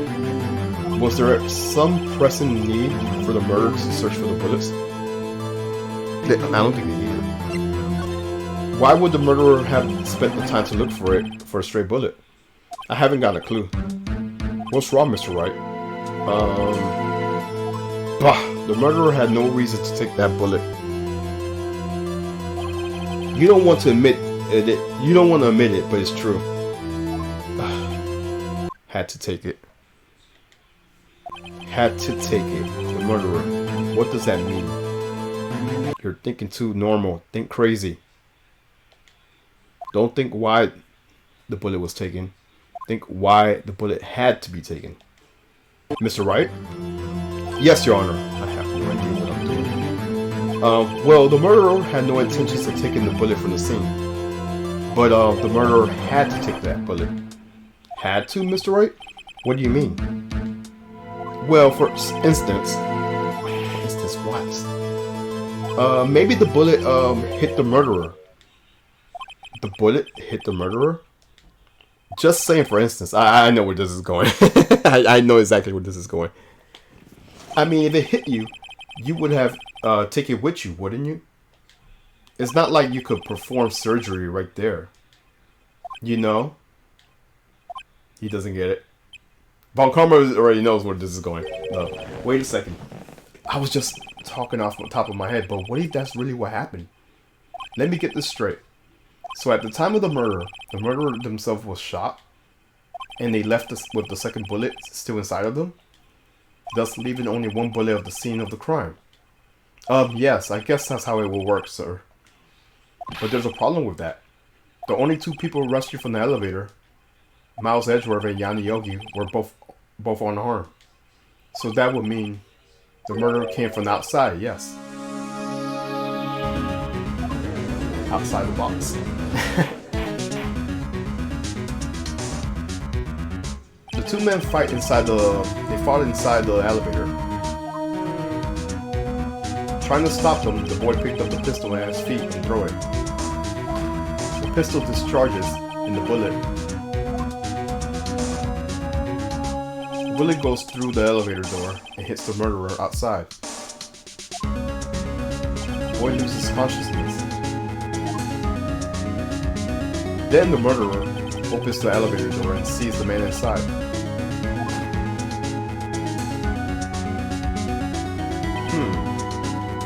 Mr. Wright, you are truly most unpredictable defense attorney I've ever known. I could tell you're grasping, yet I cannot deny the possibility of what you're saying. Of course, this is an objection. What are you saying? Deny it. Deny it. No one involved with that incident was wounded. There was no murderer. No one was wounded at the time of the incident. But remember, I went on vacation for a very long time. That's right, I can't think of anyone. Hey Nick. Huh? I just thought of something. Really crazy. Crazy? Remember what Mr. Grossberg said yesterday? He dealt a blow to his perfect trial record. Wow. It must have been quite a shock for Von Karma. He took a vacation for the several months after the receipt. Yeah, that's exactly what it said. For an unusual event for that man. That was the first and the last vacation he's taken in his many years of prosecuting. What if Von Karma didn't take a vacation because of a shock, but took it because he was injured? Dun dun dun! Which would mean, it could only mean one thing. He was the murderer in the DO6 incident. He was the man who shot Gregory Edgeworth. It was Von Karma. Oh man. Something wrong, Mr. Wright? You seem dazed. Oh no, Your Honor. Well, you have indicated the possibility that the murderer came from outside. Can you give us the name of your suspect? Oh, should I come out and say it now? I guess we do. Your Honor? There is your suspect. One lone suspect. Well, this is interesting news. Very well, Mr. Wright. Who is your suspect? Vaughn? Ugh, my hands are shaking. Be what? Von Karma. Von Karma. Oh, here we go.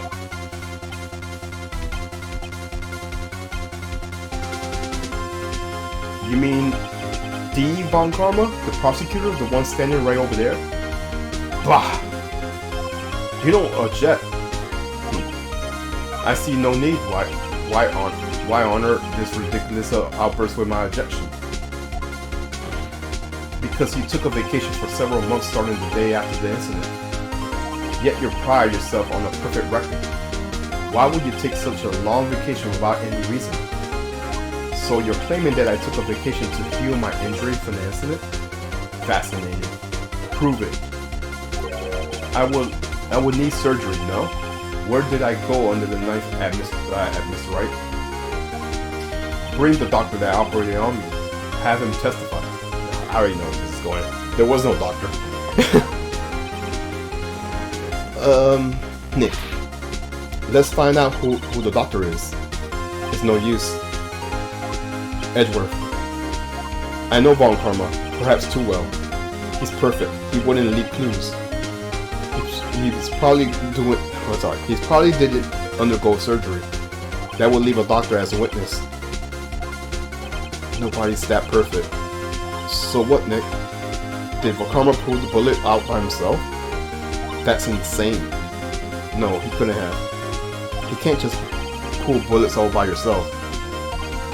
Wait. What does that mean? That bullet has to be somewhere, but where?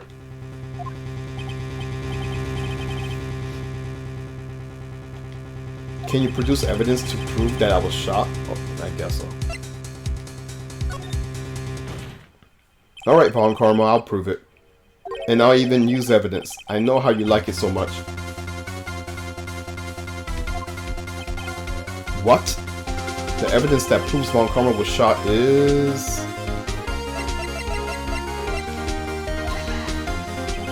You could, it'll be very... Yeah, exactly, it'll be very painful. Von Karma is perfect.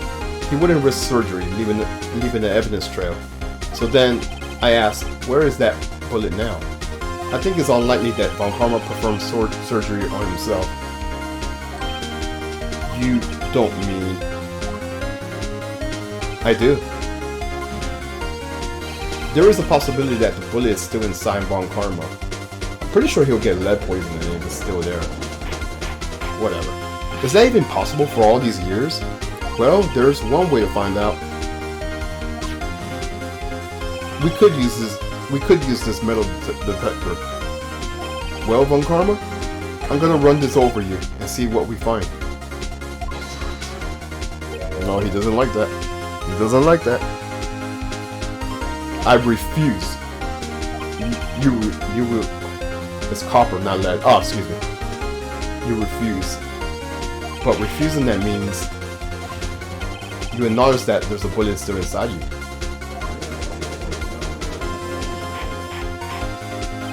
Order, order, order! Your Honor, the defense requests that we allowed to use the metal detector. Judge, I call for a suspension of this trial. This is an invasion of privacy. Oh no, we can't give him time. Oh no. The statute of limitations runs out on this case today. Yeah, that's why he's left-handed. It was you who said we have to end it right here, right now. Enough. I permit the use of the metal detector. Mr. Von Karma, you will submit yourself of testing. What does this mean? I don't know, but we have to give it a shot. He's very defensive about it.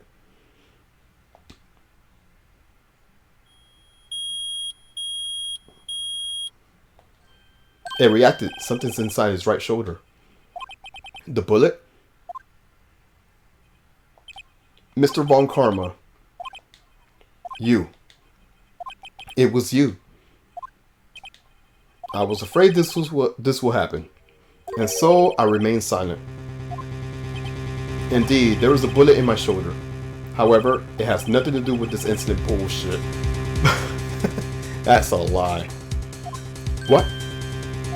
I was shot in the shoulder long before the DL6 incident.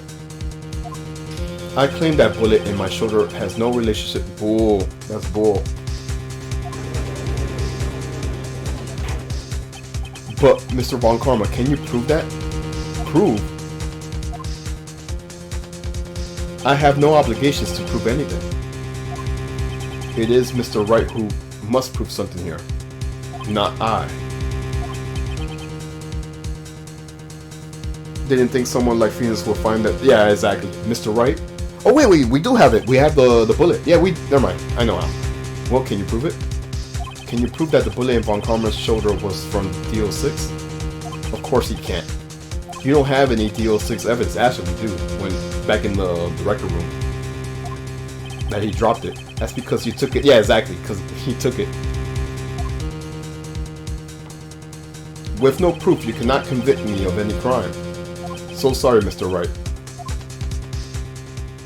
No, I'm the one who's sorry, Mr. Von Karma. What? You were close, one day away from freedom. But you see, I have proof. What? Who would have thought you would dig your own grave trying to convict Edgeworth? I can link that bullet in your shoulder to the DL6 incident. And here's my final proof. We have it here. Wait, I just passed it. Oh yeah, it should be this one. Because I saw the other bullet right there. That's, a bullet. Where did you get that? This is the bullet used in the DL6 incident.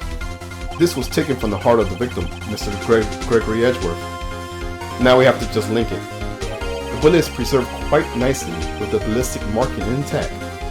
Ballistic markings? Yep, it's like their own fingerprints.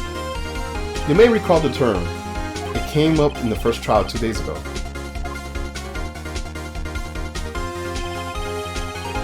Yeah, exactly what I said. All bullets fired from a gun are marked with that weapon's unique pattern. By examining the markings, you can tell which weapon fired that bullet. It's quite accurate. We have 2 bullets in our possessions. One, the bullet removed from Gregory Edgeworth's heart. The other, Mr. Von Karma's, and is a bullet buried in your shoulder. We could analyze both bullets. Then if the markings match, we would know that both bullets had been fired from the same gun. The very same pistol, in other words, the murder weapon that killed Edgeworth. No, he doesn't like that. He doesn't like that. Mr. Von Karma, will you let us remove the bullet from your shoulder? Then we'll compare the ballistic markings on this bullet and solve this case once and for all. Well, Mr. Von Karma?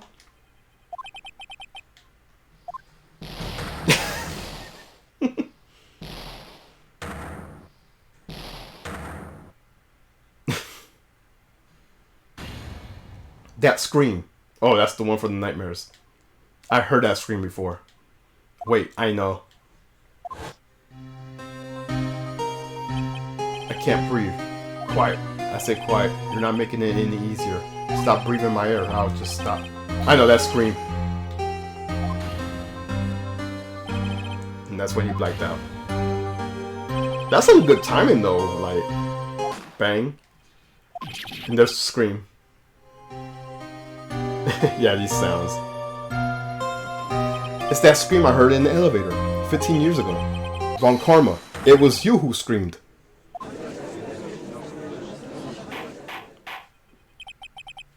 Mr. Von Karma? Only you would dare defy me. So it was you. You and your father are my curse. Your father shamed me with a penalty on my record. And you left a scar on my shoulder that will never fade. I'll bury you. I'll bury you with my bare hands. Death. Death. Flashback. Chief Prosecutor, I'm sorry. Von Karma, it's not like you to make this kind of error. I never would have thought that Edgeworth would be the one to catch you. The long shot of the courtroom. Mr. Von Karma kind of looks like the Joker. I was careless. I'm sorry, but you will have to be penalized. I covered for you in the past, but not this time. Edgeworth. It was a shock like none I have ever known. Me penalized. It took hours for me to regain my composure. Suddenly, I found myself in the darkness. I was in the court recorder's room. I must have wandered in there without thinking there was where I was going. The room was pitch black. The lights must have gone out. I went into the hall and felt my way to the elevator. I pressed the button, but nothing happened. Then, there was a noise. Pop. I was in pain. A horrible burning pain in my shoulder. Just then, the lights came back on. The elevator door opened before my eyes.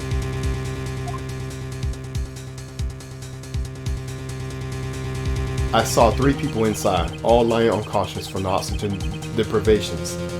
Much to my surprise, a pistol laid at my feet. I knew then, it was destiny.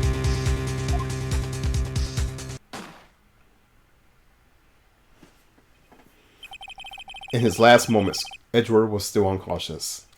He died, never knowing who had shot him. Later, he spoke through a medium, blaming Mr. Yogi. He was fooled. It was the perfect crime.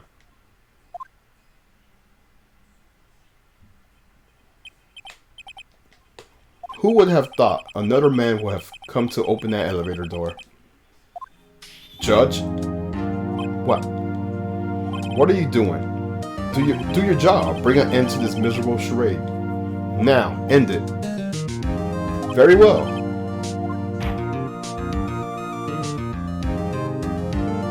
It appears that we have come to a very long way to the end of this maze. 15 years later, Mr. Miles Edgeworth. Yes, Your Honor? You were innocent. You are innocent. As you said it, it was all a nightmare. Yes, Your Honor. This court finds the defendant, Mr. Miles Edgeworth.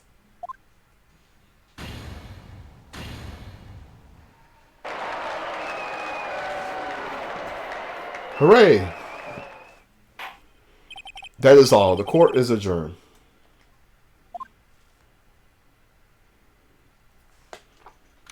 Mr. Von Karma takes credit for the conviction of himself as the murderer. I know, right? Nick, we did it. Did you see his face? Von Karma looked even paler than usual. He's pretending to be all cool, but inside you crushed him, Nick. You crushed him. I gotta say, I'm impressed. It was pretty close, though. I was sure we had it. I know I was on the verge of tears the whole time myself, but now it's all just a good memory. So it's finally over, Edgeworth. Right. Yeah? I'm not sure how to say this.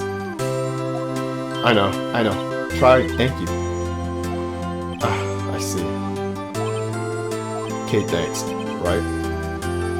You're welcome. I think you could have done it better than that. Nah, sorry. I'm not good at this sort of thing. You got a lot to learn, Edgeworth. She's got you there. Whoop. Wait, what's whoop? Amazing, pal. You pulled through just like you thought you would. I'll never forget this. I owe you one, pal. And tonight, let's party. Dinner's on me. Let me get a drink of some water. Yeah, my salary just went down a bit this month. He's never said thank you before? No. Well, he never had a chance to show his grateful side, you know. But who cares? See, Mr. Edgeworth, you should take a lesson from Gumshoe. That's how you say thank you. I see. Whoop. I feel foolish. Don't worry, take it a little at a time. You'll get used to it. It's been 15 years since I've seen Edgeworth this unguarded. Hey y'all! Lana! You were great in there. Oh, thank you. Yo, Edgeworth, congrats. Thank y'all very much. I can't believe he's saying it like that. Thank y'all very much. I knew you were innocent from the start, of course. Just look at you. You wouldn't stick your hand in the cookie jar even if you know it was there. You were the witness on the first day of the trial, weren't you? Yeah, well, let bygones be bygones, eh? Speaking of which, what are you gonna do now, Lada? Who, me? Oh, I'm going back to college. I gave up trying to be an investigative photographer pretty quick. Really? That's too bad. Huh? Isn't that the hot dog guy from the park? Huh? It's over, Nick. My life is over. Why the sad face, Larry? What happened now? Oh, Nick, I'm not long for this world. Oh, you probably broke up with that girl, whatever her name is. You don't look sick. It's Kiance. She's going to live in Paris. Paris, Nick. She's leaving me behind. Should have seen that coming. Yo, Edgy. There you are. Oh, yes, here I am. Congrats, Edgy. Here, a little gift from me in celebration. The Butts, yeah. Larry Butts. Celebration? That's unusual from you.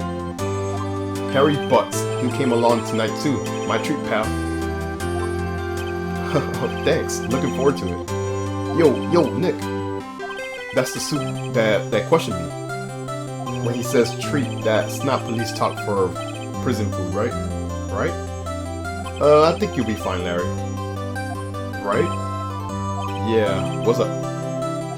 That envelope that Larry gave me, it's got money in it. I know where this is going.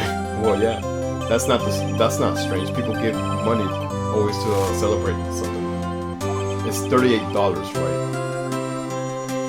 Huh? What a weird amount. I mean, it's not a little, but it's not a lot either. $38 exactly. Nick, wasn't that exactly the amount of lunch money that was stolen from school? $38? No. No, Larry, it was you? Why?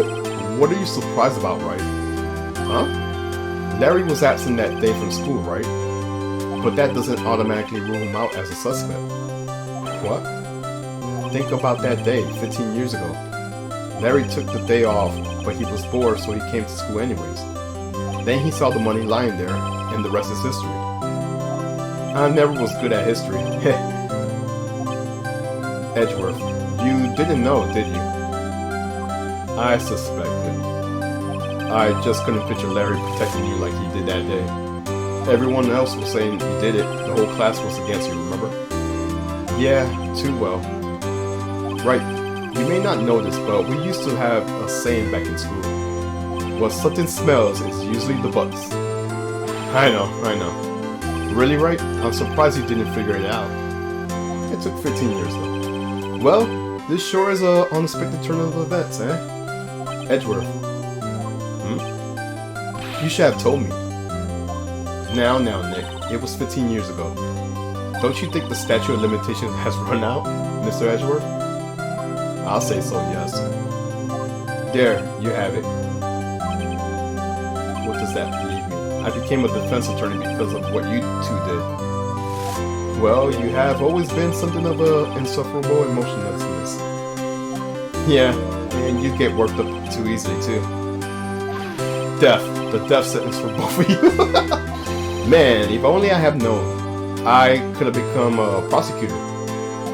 The same goes for me, only the other way around.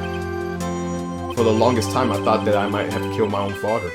And I thought I might be a criminal. I became a prosecutor in part to punish myself. If I had known the truth, I might have become a defense attorney after all. Edgeworth. Want to switch, right? Hey, y'all. Line up. I'll take a photo. Hey, photo time. Let's go.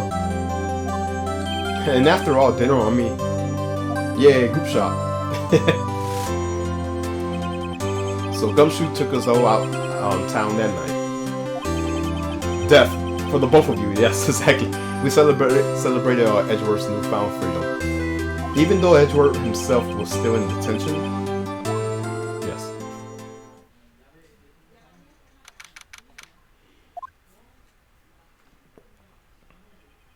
Whoa, I went in a little overboard yesterday. My head hurts. Huh? It's still only 5 o'clock? Maybe I should go back to sleep. What's this? A letter? Hey, good morning, Nick.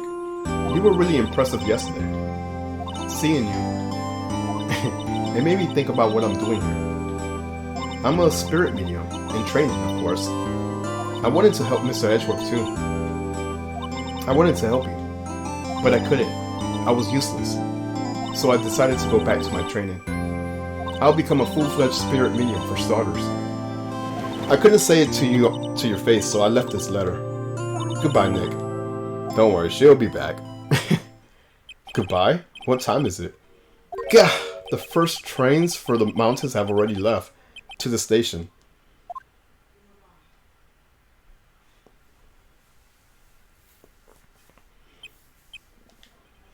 I guess I'm too late. Hey! Nick! Maya!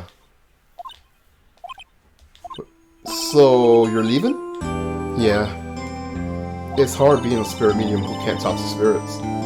And I think you'll do fine without me, Nick. Be good, okay? Hold it! Wait. What? I never could have saved Edgeworth without your help. Huh? On the last day of the trial, I heard Mia's voice. You heard my sister? Yes, only her voice, but still. It was at the very end when I thought we would lose everything. Well, that's my sister for you. Gumshoe helped, and Mr. Grossberg, and even Larry. I'm the only one who couldn't help. I was useless, Nick. But you were the one who stopped Von Karma, Maya. Huh? I didn't do anything. Well, actually, she did. She did. He's not even trying to be nice about it. He did. She did, sorry. All I did was wander around in the daze. Sorry, but I have evidence that you did help. Evidence? I know what it is. If it wasn't for her, I would not have this right here. A bullet? Von Karma was convinced he has taken all the evidence pertaining to DL6 But you were the one who rescued the last piece of evidence we needed. This was the bullet that put an end to Von Karma. And you were the one who gave it to me. Thanks, Maya. I could have done it without you. I'll be back soon. Huh? I'm gonna complete my training and come back. Okay, I'll be waiting. Of course you will. You can't just run that office by yourself. You're hopeless. I don't know about that. She looks so shocked. So this is it. See you soon, Maya. And a happy ending. Aww. Thanks, Nick. Tears of joy. And so my story ends. Time to turn a new page and say goodbye to the novice defense attorney that I once was. Now a new story begins with the same old crazy cast of characters. Ha! Don't think you graduated yet, amateur. Mr. Wright, perhaps you would like to rethink that claim. Yes, Your Honor. Uh-oh, I got a bad feeling about this.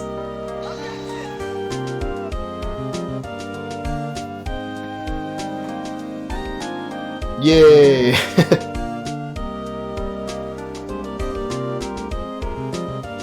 Hey pal, Miss Edgeworth came down to the precinct to wish me a happy new year. Talk about a pleasant surprise. Whoop! Detective Gumshoe. Then he hugged his head low and went back outside. Kind of like he was embarrassed or something. Strange, huh? Nah, he's now getting his emotions, that's all.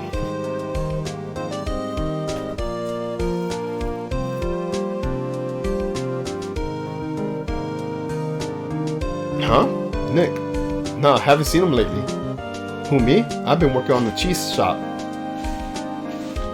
That's Missy, a nice lady, but she's not exactly... I couldn't read that. She's in Hawaii right now, yeah?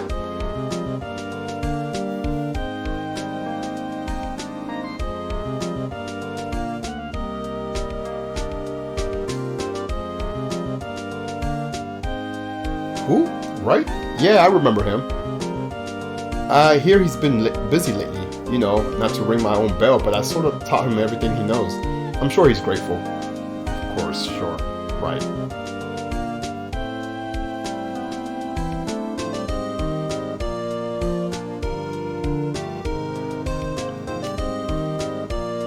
Oh yeah, this guy. Phoenix, Wright? Ah, the defense attorney for whom I wrote that affidavit for. You should have known I'd taken my own management of the Gate Water Hotel. Should you be in the area, please stop by.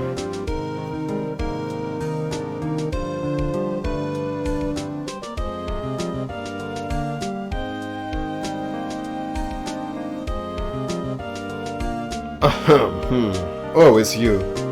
Phoenix Wright. Ah, yes. Mia's understudy, was he not? I wonder how he's doing. Haven't seen him of late. The days of my youth, like the scent of fresh lemon, you see. He loves saying that.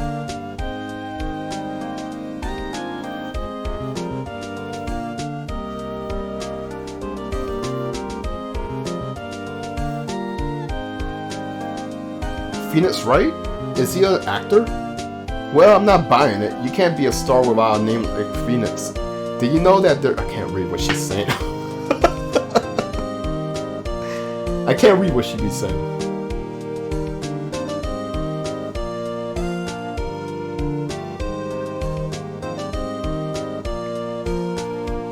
I'm pleased to announce the Pink Princess is a hit. I'm sure all that Mr. Wright is a great deal.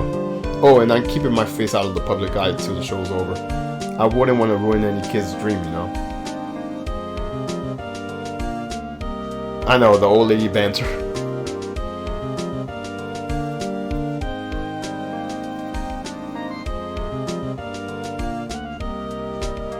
Oh, I got a letter from Maya the other day. It sounds like she caught a cold standing on a waterfall. I wanted to visit but didn't have time, so I sent her some Pink Princess cards. Says she can't buy them where she is, so what kind of place is she living at anyways?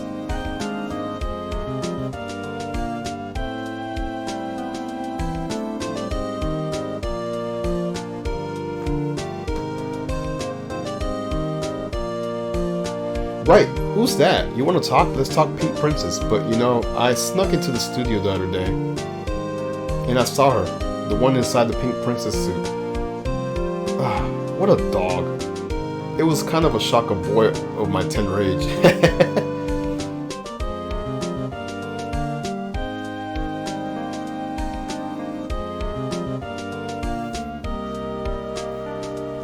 Yeah, I remember Wright. That lawyer guy. Huh? Me? I'm in training to become a paranormal photographer. You know that pictures of I took of everyone? Well, just behind them, there's a ghost, of course. For real. Now, that's some talent. I'm gonna be famous. I want to see this picture.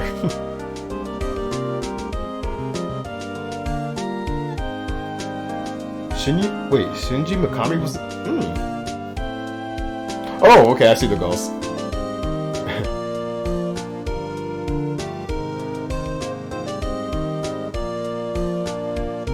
Mouse smiling on the picture. Hold it! A brand new episode has been added. Hooray. I'm gonna save real quick. I'm gonna get something to drink, and I'll be right back.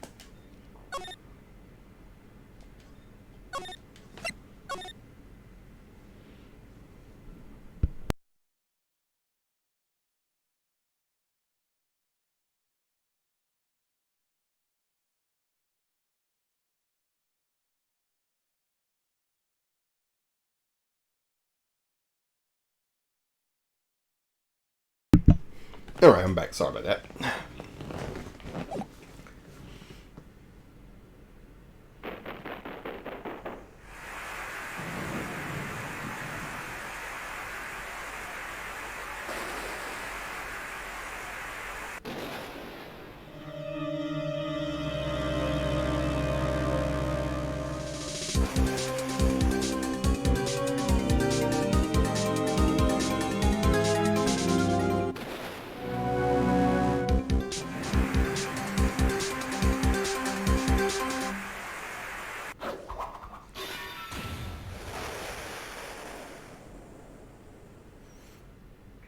I'm trying to remember the details of this trial.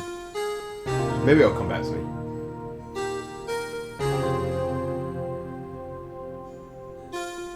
It's been 2 months since Maya left the office. 2 months without a single trial. I had offers, but none I took. That is, until the day that girl showed up.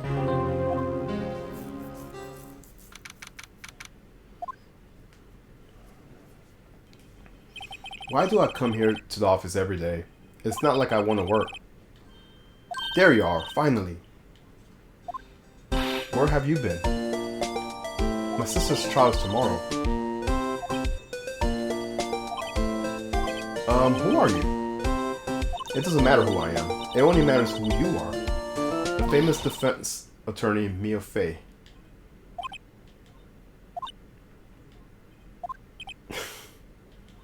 Oh, you're not Mia Fey, are you? I'm sorry, but Miss Fey is no longer works here.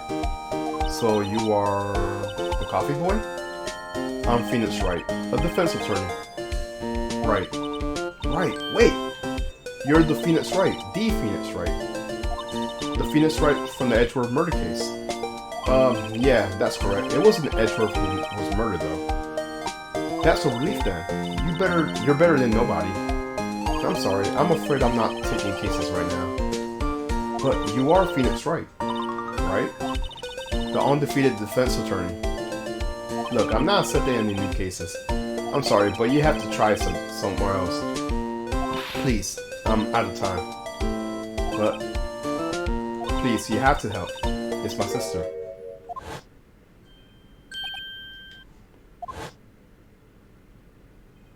Maya, how could it be? Okay, I'll hear you out. Really? Thank you so much. My name's Emma Sky. I'm a scientific investigator. Scientific investigator. Alright, we'll chat with you. Emma, was it? So you're a scientific investigator?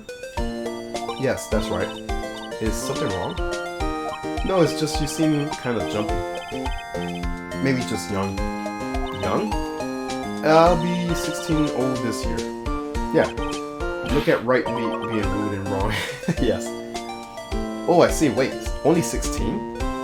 I'm set to be formally assigned to forensics in 3 more years. My work is becoming quite well known, at my age no less. So what exactly is your current position then? Well, legally speaking, I guess you'll call me an 11th grader. But I'm ready to do my job, at my age no less. Great, another future professional in training.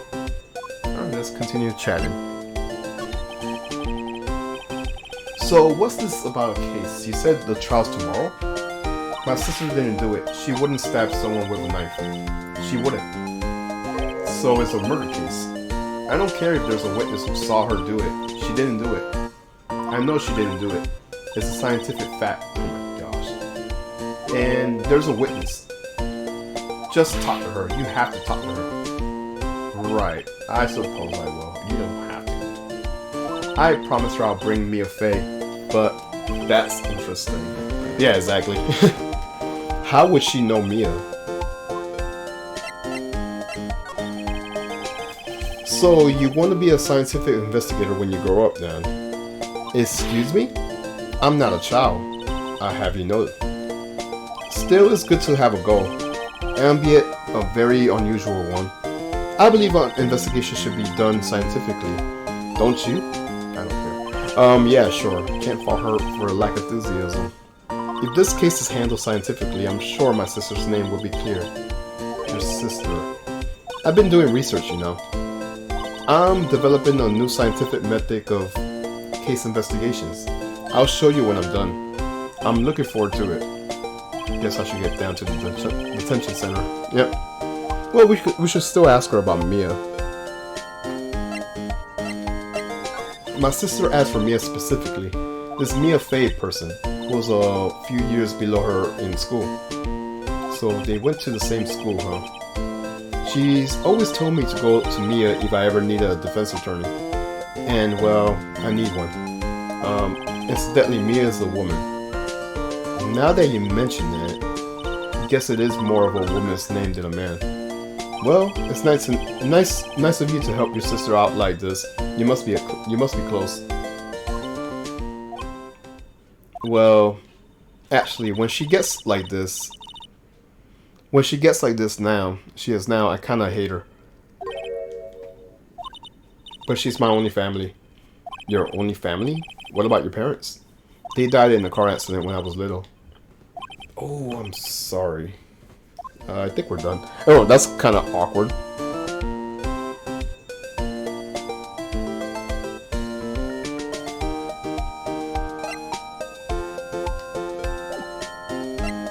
Time to get going. Okay, dude. Thanks for stopping by.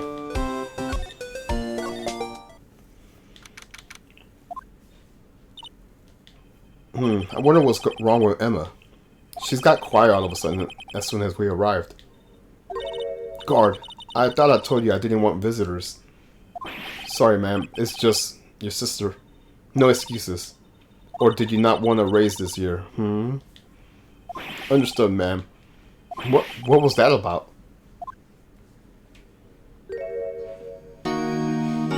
Hi, Lana. Funny. Okay, this is coming back to me. Now I know this. Okay. I seem to remember specifically telling you not to come here. Perhaps my memory is failing. Look, I didn't want to come here either, okay? But your trial's tomorrow and you still don't have a defense attorney. I'll be the one in court tomorrow. This has nothing to do with you, Emma. Isn't that right, Mr. Wright? Hey, how do you know me? Mia mentioned you. I heard quite a bit. I'm sorry, what exactly is it that you do? My name is Lana Sky. I'm chief prosecutor for this district. You're a prosecutor?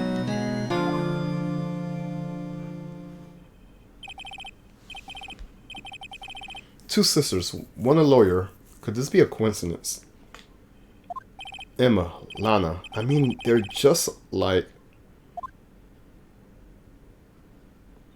Is something wrong, Mr. Wright?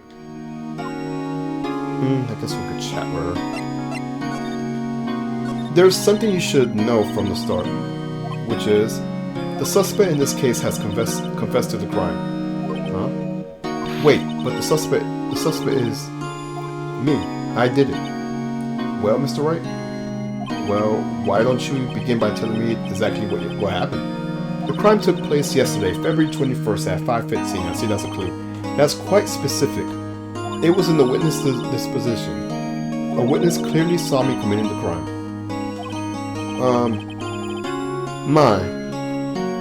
That was quite bad luck, wasn't it? The crime took place in the underground parking lot at the prosecutor's office. The body was found in the trunk of my Suburban car. The prosecutor's office, huh? In your Suburban's car trunk. Classy. I was arrested on the spot, caught red-handed as it were. Well, that's just great. Alright, who's the victim? So who was the victim? Investigator with the police department. I suppose the correct term is detective. Detective. Death was due to a loss of blood. He was stabbed once in the stomach. By you? Death wasn't immediate, but the wound was fatal. I see. Allow me to repeat myself, Mr. Wright. The victim was a detective. You know what that means, don't you? Uh-oh. What, Mr. Wright? What does that mean? Well, it means the police department will consider it a matter of pride to have found me guilty. They will use any means of their disposal to do so. This case gets worse and worse with everything I learn. So, you're the chief prosecutor. That is correct. I'm responsible for overseeing every trial handled by the prosecutors in this district. I make sure that the prosecutors have what they need to do their job, and manage every aspect. Those are my responsibilities in a nutshell. Excuse me, I gotta drink some water. That's an awfully large nutshell, yes.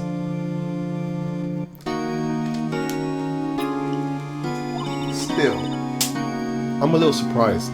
I wouldn't think you recognize the district's chief prosecutor, Mr. Wright. Huh? In fact, it seems impossible. You wouldn't. Lana? What happened to your hand? Oh, this. I cut myself by accident when I stabbed him. That is. Huh. I'm not very good at being a criminal, I suppose. How am I supposed to defend this? Time to change the subject. Wait, she was in class ahead of me, wasn't she?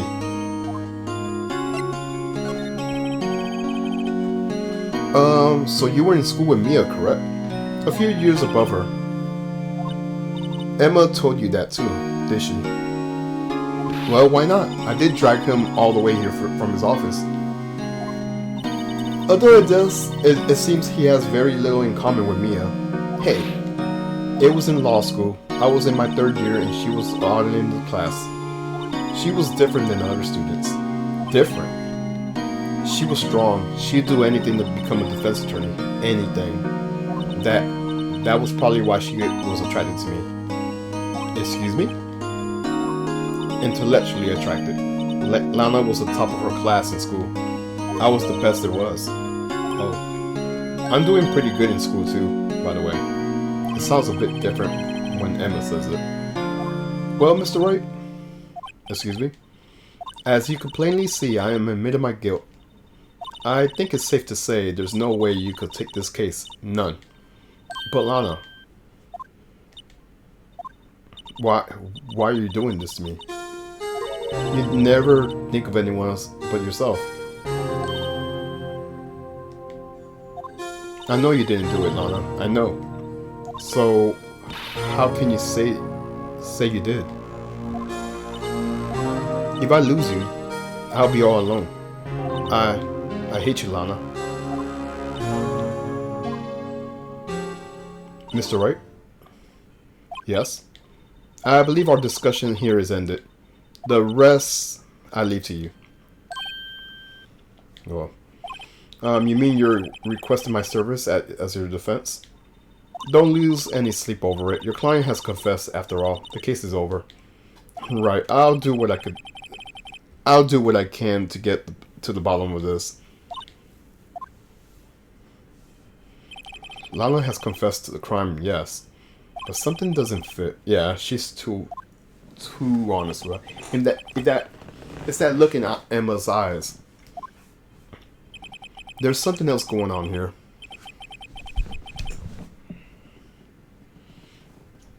And I'm gonna find out what.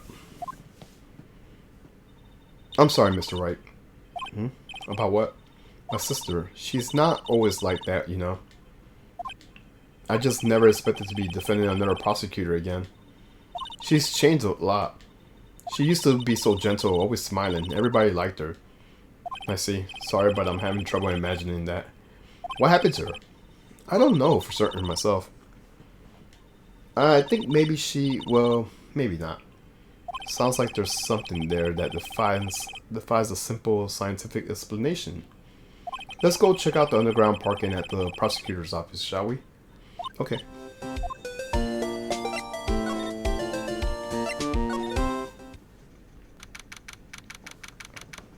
Oh, I think this will get me the trophy if I do this ladder thing. So this is the lot where it all happened.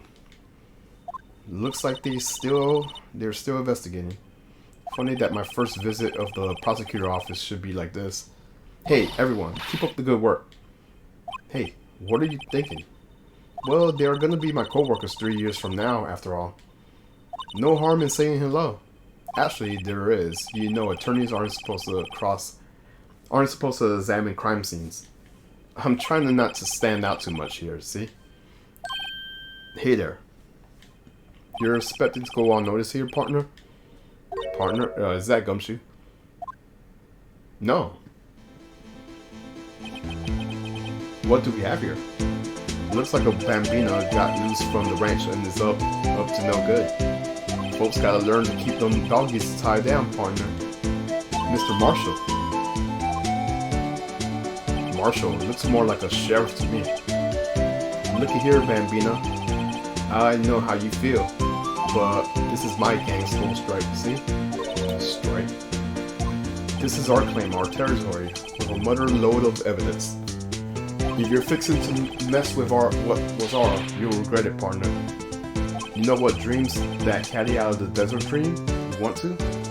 What's this guy talking about? You head along home now. Happy trails, bambina. Okay. Was that hombre a friend of yours? Kind of, sort of. Yeah, he's a detective. Who thinks he's a sheriff from the Wild Wild West, it seems. Aha, ladder. That's a step ladder. What's the difference? In scientific terms, please. Scientific, huh? Look at the basic nature of things, Mr. Wright. This all seems so familiar somehow. Thought that was gonna get a trophy for that.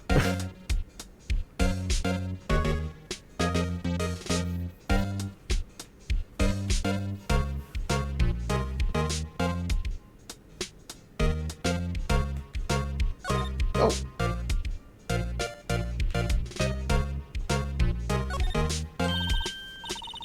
Well, no time to waste. Let's get hunting for clues.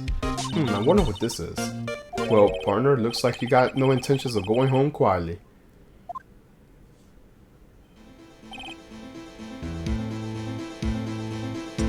Sheriff. Like I said before, this here is our claim. You best be mossing along unless you fix to bite the bullet. God, scary. Could you just tell us one thing? Who owns that car? Well, the little filly's got a good nose on her. You want to know who rides the red Mustang with the body in the saddle? Please. No problem, partner. About time for fiddles anyways.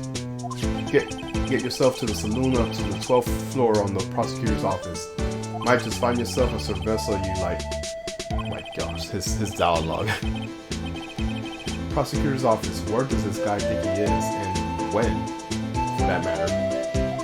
Note to self, look up Vidal's Saloon Cerveza. Maybe we should check out room 1202. The High Prosecutor Office. Okay. In any case, stay away from the car. You could look around here all you like, but just keep your paws off our claim. Right. Great. Great. Maybe there are some clues around here, Mr. Wright. Let's check it out. See this right here. What's this? A wallet. Excuse me, officer. Wait. What are you doing, Mr. Wright? What am I doing? I just found this wallet, so I'm handing it to the police. I don't believe it. This is real basic. Anything at a crime scene is evidence. Let's be scientific about this, please. Just put it in your pocket. How is that scientific? Sounds like theft to me. Okay, whatever. I'm called to duty already at my tender age. Here I'll teach you the trick to examining evidence in detail, okay? By the way, her eyes are sparkling. I could tell she's been waiting for this. Okay, now. Look at the court record. Okay. You have to be sure to examine the evidence carefully on all sides. Now let's start examining from every angle. Okay.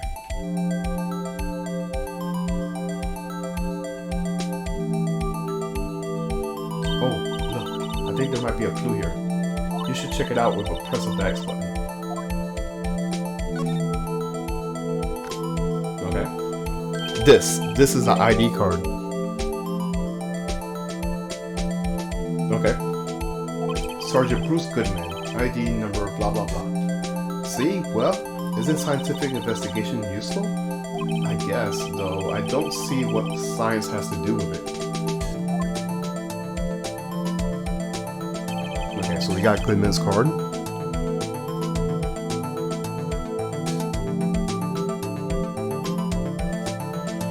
Okay. Let's be sure to examine every piece of evidence we find.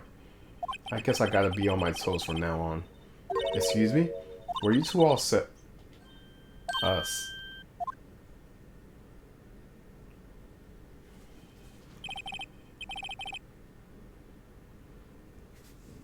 Okay. What's this? She couldn't be. You're selling lunches here? This is a crime scene.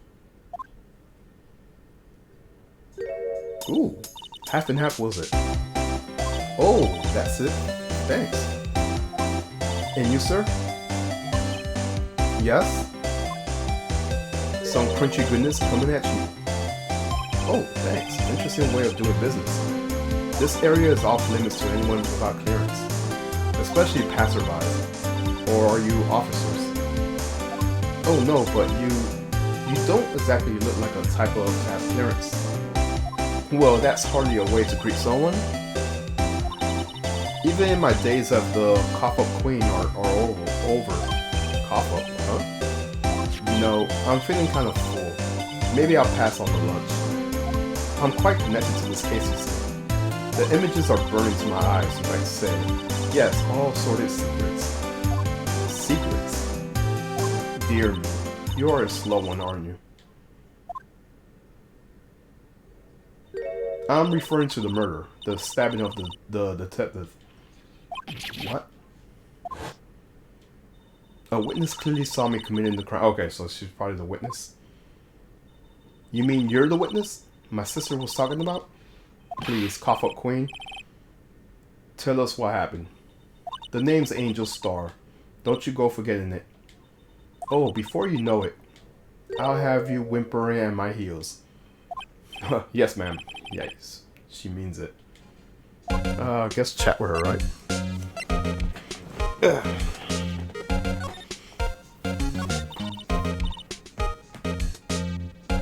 Okay, somehow I knew. Yesterday was a day of destiny. I knew something was gonna happen. Just like I know that the daily specials on Friday every week is salmon. Destiny was yesterday, special for some reason. You're a defense attorney, right? You should know that. You should know the foul misdeeds of evil ones who haunt this den of iniquity. Evil ones. Prosecutors, they have no qualms of all blackening the names of innocent. And yesterday they paid homage to the most evil one of all. They gave an award for the king of prosecutors. What a farce. So she's saying there was some sort of prosecutor convention yesterday. I was almost compelled to lace their lunches with something foul. Do you have a personal grievance against prosecutors or something? Or is it some kind of scientific evidence of this evil? Young miss, mock me at your risk. You'll soon find out what they call me, the Copper Queen. Yeah. The most heinous of the evil ones, the ones they awarded yesterday. I was in his car that they found the body. Proof that he defiles the evilest lunch of them all. Really? Really what? I'm totally confused. One thing's clear. This lunch lady has a thing against prosecutor. That's for sure. I want to check something. Did I get the trophy? I don't think I got that trophy for the ladder. I didn't see it pop up. No, I didn't get it. I'll probably examine it again, or probably on my off time I'll redo the samurai steel one. But I should have gotten it.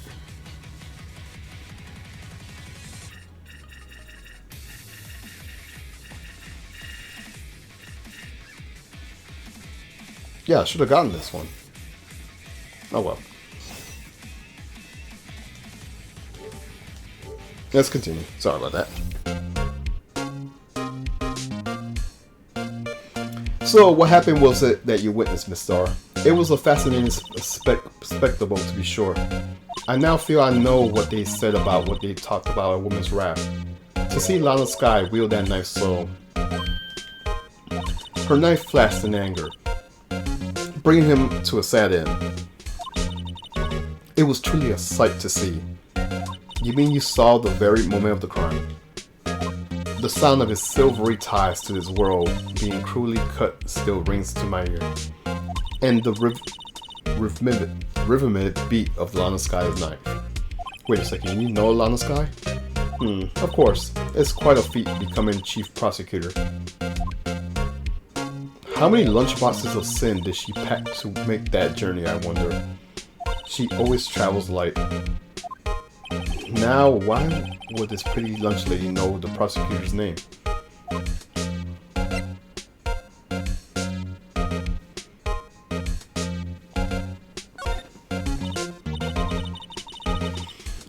Could we ask you a bit about yourself, Miss Star? I come here every day to sell lunches. I import only the freshest and best from the Far East. For some reason, the box lunches are a hit here. Why not make the lunches here rather than import them?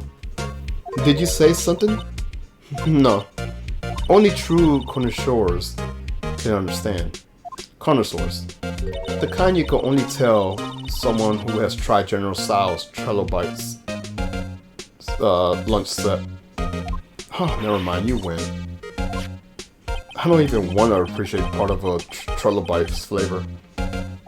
Anyways, I come here every day to sell lunches. My boyfriend works in the security room here at the office.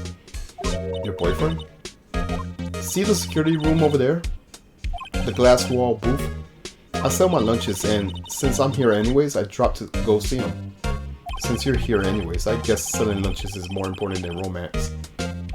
So, to scientifically analyze the data available so far, you, Miss Star, are a lunch vendor with an ulterior motive for coming here. Useful analysis, not.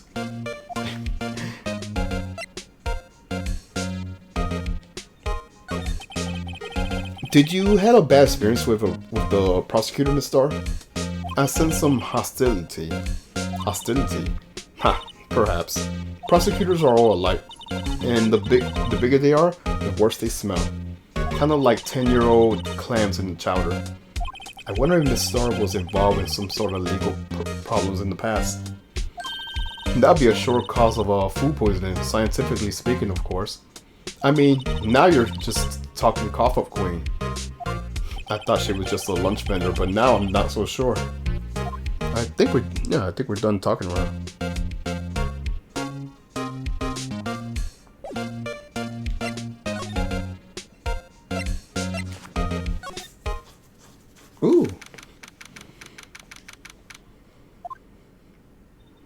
This is the kind of room that just screams I could do the job. Quite a change from your office, really. Thanks. Look, look. There's a trophy or something here. A trophy? What? That shield? It takes real nerve to display stuff like this. Whoever's office this is, they must be a real stuck-up jerk. This is Miles' office, isn't it? Phoenix Wright. You never tire of prying into other people's business, do you? That voice. Yep. Long time no see, Edgeworth. Huh? Ah, Mr. Edgeworth. You know him from somewhere? Of course. I'm his biggest fan. My sister introduced us once, and right, her sister's the chief prosecutor after all. Well, what brings you here? I warn you, I've been known to be a real stuck-up jerk.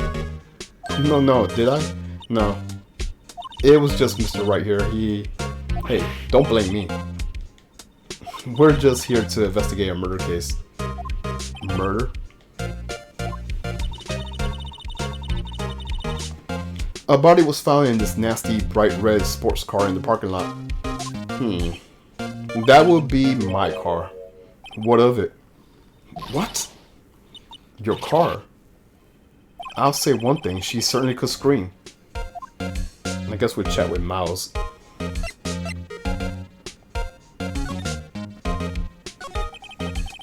So, the body that was found was your car. Go ahead, say it right. You think I did it, don't you?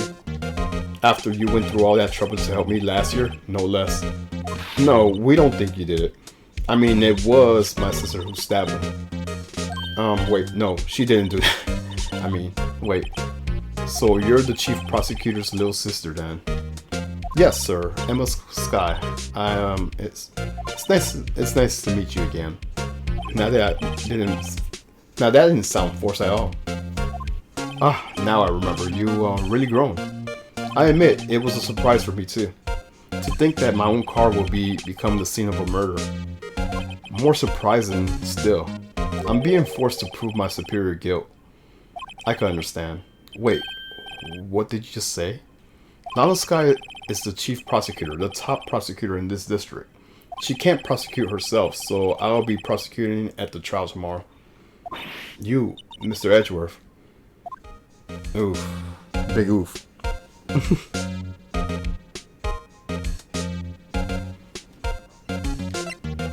To be honest, it's a bit of a miracle I'm still here at all. What do you mean? Rumors. You heard the rumors about me, have you? Miles Edgeworth. It's hard to remember at a time when there weren't rumors about this guy. Forging evidence, arranging false testimony, illegal searches, you name it. Thanks to you, my innocence was established in the trial at the end of last year. However, there are some who say I'm the one responsible for that current incident. What? That's crazy. Some people need very little excuses to think ill of others. It's a fact of life, impossible to stop. But some of them even go as far to present me with toys like this. They think it's funny. Toys. That brown shield? There's gotta be a story behind that one. Why is he smiling like that? Chief Prosecutor Sky. Yes, we first worked together on a case 2 years ago. It was my first big case. That's right, I remember. 2 years ago. I wasn't even a lawyer yet. Since then, I always felt that she was looking out for me. It appears I was mistaken. Mistaken? Why? I mean, I know she's not the warmest person. But I'm sure she felt some responsibility for you. Then why? Why did she stab someone in the trunk of my car? Not only that, she stabbed him with my knife. What? What? Mr. Edgeworth, your knife was the murder weapon? To be specific, it was the knife I kept in the toolbox in my trunk of my car. Ooh, I didn't know about this. Mr. Edgeworth. I mean, what? Are you sure you didn't do it? I mean, Miles, you are sounding very guilty here. Come on, man. Can you take a joke? You have a strange sense of humor, Mr. Wright.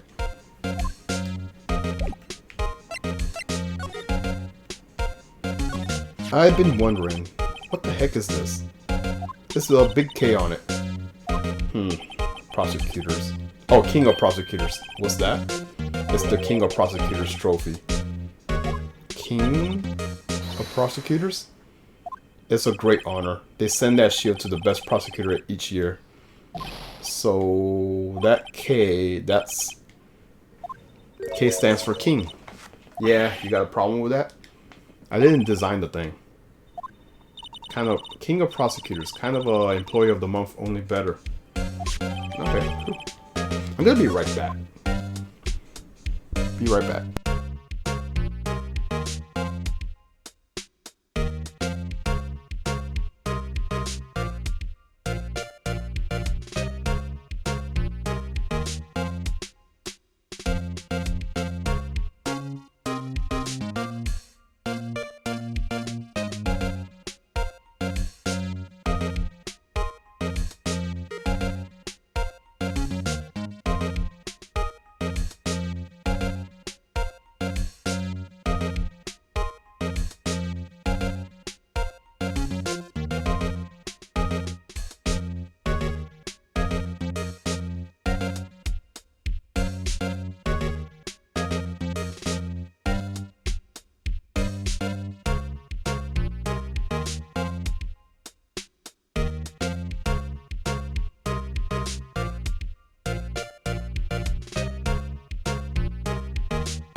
Alright, sorry about that.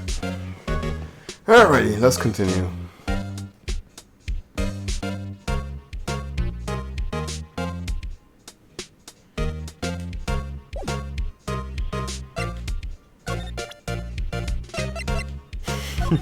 So basically, this says you were the best of the best last year, huh? You could take that foolish grain elsewhere, right? I lost a day of work to receive that travesty. Huh? Why is that? I had to go to the police department to receive that broken shield. The police department? Yes, right next to the police station downtown. You've been there, haven't you? Where? Where Gumshoe works, yeah. I was wondering something about your shield. What does it matter? I got important things to worry about. He's smiling a lot. It's creeping me out. Alright, so... Alright. He doesn't seem too concerned about his reward, for better or worse. Yesterday was a very busy day for the prosecutor's office. Maybe we should ask him more about yesterday. The day of the crime. Could you tell me more about yesterday, the day of the murder? Yesterday was the annual cleaning day at the prosecutor's office. Cleaning day. Working with the police department, we sort and file all evidence for solved cases. We call it evidence transferal. Wiping your hands of old cases, in other words. Oh, and another thing. A ceremony was held at the police department. There's an annual review and awards for outstanding police officers and prosecutors.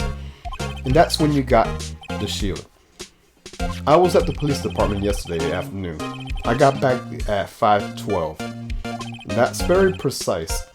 People like myself and Mr. Edgeworth pride ourselves on our position, Mr. Wright. No, I place a little faith in my memory. The only thing I trust is the solid evidence. Okay, the parking stub. This is the parking stub from the underground lot. The murder took place around 5:15. So the murder happened right after you got back. What? Right? I appreciate if you direct that suspicious glare elsewhere.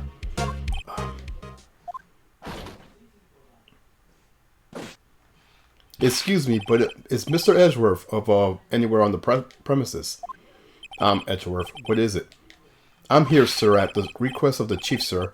I got your report, sir. Report? What? Did you find new evidence on the case against Sky? I don't like the way this conversation is going at all. Sky, sir. No, sir. No name of that kind, sir. Not in this report, sir. I think I just heard Edgeworth's lid blow. Mr. Edgeworth's lid isn't on very tight, is it? I made a clear request to the police department, did I not? I need to focus on the trial tomorrow, so don't bring me anything unrelated. Sir, but... Sir. I'm just following orders, sir. They told me to bring this to you. I wasn't aware of the particulars of your... Give me your name. Yes, sir. Meekins, sir. Officer Meekins. Right, Officer Meekins. Take your report and leave. And good luck with that raised in his mouth. But sir, I didn't know. Poor guy. He looks like he was absent on the day they gave our brains and good luck. Right. Yes, sir? He caught me off guard. As you can see, I'm busy. You may leave now. Let's do what he says, Mr. Wright. The victim was a detective from the same department as the patrolman just now. Go down to the police department. You can ask more there. Thanks. He seems to have finally calmed down at least. Alright.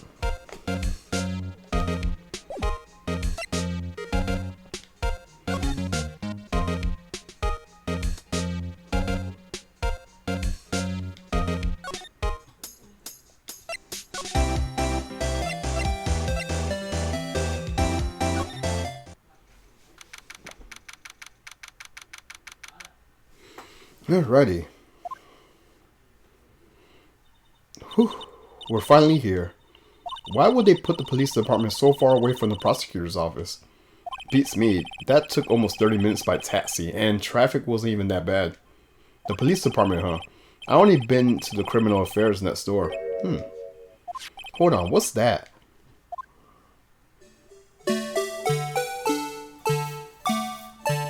Disturbing. Why does it undulate like that? Oh, wait, I know. This is the Blue Badger. They're trying to make him the police mascot. Wow, Mr. Wright, you sure know a lot about the police. Still, he does seem familiar somehow. Forget the Blue Badger. Who's that next to him? Someone appears to be dancing with the Blue Badger. Uh-oh, he noticed me. He sure is running over here fast. Hey, pal, what are you doing here? That's my line, Gumshoe. Specifically, why were you dancing over there? What? Well, at least he doesn't seem to be busy. This is our chance to get information. Hey, I have you know I'm a very busy man, pal. Alright, let's talk to Gumshoe. I'll give you one word of advice, pal. You better not agree to defend the suspect in this case. Why not? Huh? Well, it's just that's the prosecutor has confessed to the crime. She says she summoned the detective to the prosecutor's office and she just killed him. What? But what if she's not telling the truth? Yes, well, no. Come on, pal. There's plenty of evidence against her. But what if the evidence was fake? Hey, pal. Can I speak to you for a second? Huh? Me? Why is this little girl so peeved at me? She's a relative of the suspect. She's Lana Sky's sister. Whoa! The chief prosecutor's little sister? Just please investigate this case carefully, okay? Scientifically. Yes, sir. Oh, and by the way, you might want to keep your voices down. You don't want to be overheard using words like fake. Huh? It's a sensitive issues with us these days.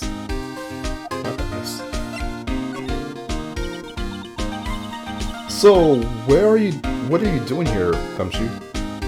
Me? Oh, well, nothing really. They kicked me out of the criminals affair. Gumshoe, what did you do this time? What do you mean this time? Then what happened? I know things are busy right now. I mean, with my sister's case and all. It's true. We never had a chief prosecutor murder anyone before. Only the highest ranked people are being led into the criminal's affair now. The lowest ranked guys is there in the chiefs of detectives. They're not letting any of us rank and file detectives in at all. None of you? I know this is an important trial, but isn't that a little odd? So, anyways, I thought I'd spend the day getting the Badger dance down pat. Isn't there anything else you could be doing? The chief of police himself is directing this investigating, pal. And Officer Marshall was assigned to the underground parking lot. Officer Marshall. Now that I think about it, Emmett did seem to know that guy. A patrolman in charge of a crime scene is unheard of, pal.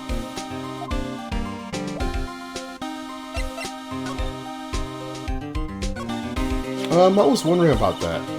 What? The Dancing Blue Badger? It's my masterpiece. Okay. You made this, Gumshoe. The chief threw together some designs and I just did my thing, pal. Nice work. It is battery powered so it could go anywhere. There's no switch so it just dances until the battery dies. Poor Blue Badgers faded to dances. One sec.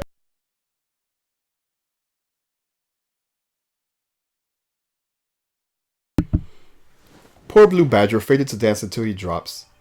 Okay.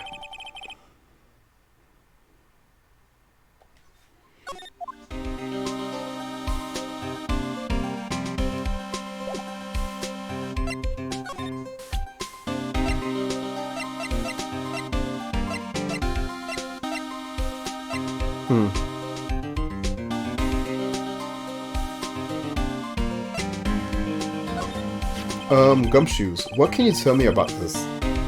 Huh? Hey pal, this is the ID card. You can't just keep that. You have to turn it into the police. It's people like you that get me into trouble all the time. Meaning Gumshoe must have dropped his card a lot. Let's see. Bruce Goodman. Goodman. Sounds familiar. Nah, my mistake. But didn't you work together with him in the criminal's affair? Whoa! Now I remember. Bruce Goodman. He's the victim.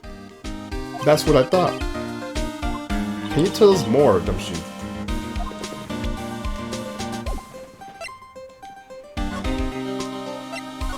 So this ID card belonged to the victim. He was a detective, like myself. Yes, Goodman. Don't you think it's strange? I mean, why would the victim's ID card be lying on the ground where he was found?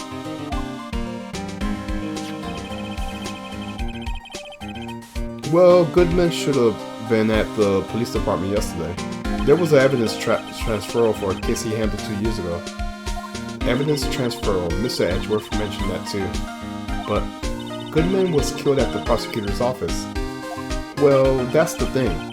It's hard to say this, but word is that the chief called him out there to the parking lot. And Lana's confessing as much.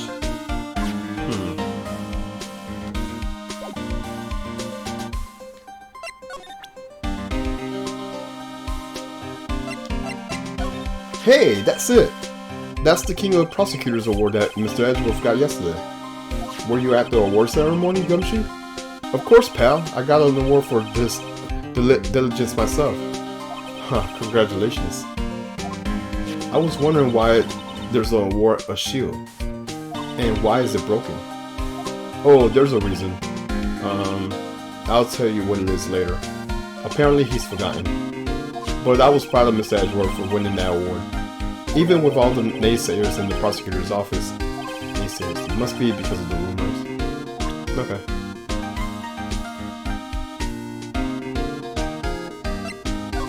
Found Mr. Edgeworth's car, stabbed with Mr. Edgeworth's knife, huh? What would drive Chief Prosecutor Scott to do such a thing? Wait, I didn't mean... I mean, sure, of course someone else really did it. Someone who must have a grudge against Edgeworth. The car and the knife do seem a little well organized to be a coincidence. Poor Mr. Edgeworth. What could have happened?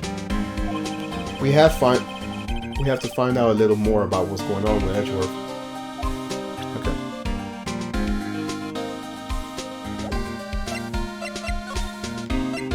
He's in a tough spot again. Again?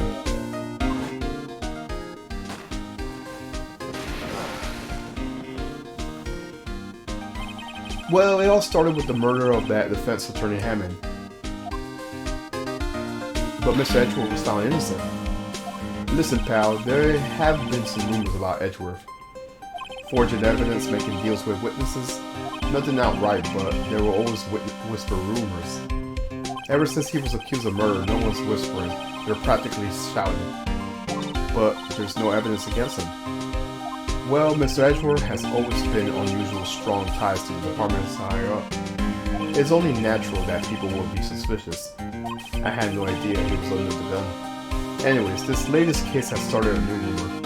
People say that the only reason he took this case is because he's aiming for the chief prosecutor position himself. What? But I know the truth, pal. Nobody wants to be the one who has to prosecute the chief prosecutor.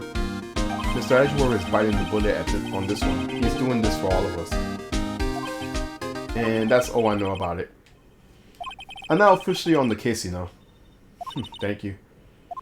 Why aren't you handling the case, Gumshoe? We met the guy who is. What's his name? The guy in the parking lot. That's Marshall.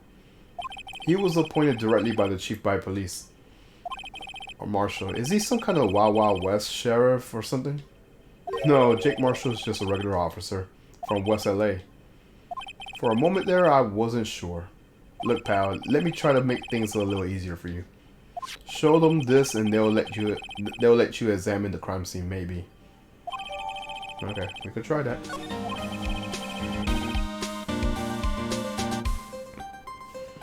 I'll be surprised if this gets us anywhere.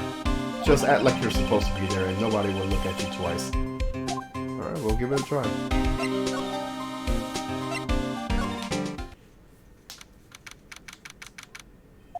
Looks like the investigation is still going. I have to be getting back to the shop.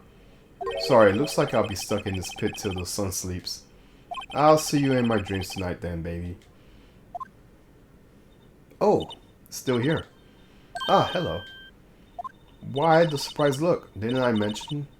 I got a boyfriend in criminal affairs too. What happened to the security guard? I know, I was like, what? Very suspicious. Hey, what's wrong, Bambina? You're looking like a doggy that lost his herd.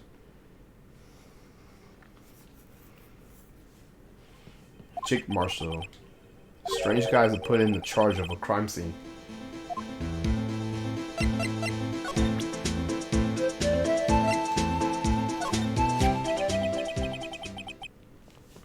Would you mind reading this for me? What's this? I warn you, fan letters to me go right into the spittoon. It's a letter of introduction from Detective Gumshoe. Maybe investigate. Gumshoe? Ah, that old cow dog. He's holding a birthday party or something. Huh? Look, where it should say a letter of introduction. It says invitation. Ah, I think we should... He just miswrote it. Wait, why am I getting a defensive here? No worries, this proves it's from Gumshoe. Better than a blood test. Guess I better let you in then. Thank you, Officer Marshall. Oh, that's right, he's a patrolman, now a detective. Which reminds me... Hey, wait a sec.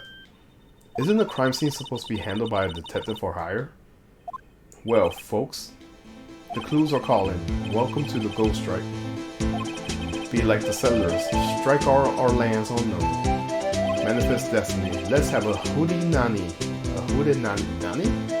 Sure. Note to self. Police investigations are like settling land. Well, Mr. Wright, what do you say? I say I won't be needing this anymore. I guess we chat with him. Officer Marshall, could you tell us more about the victim?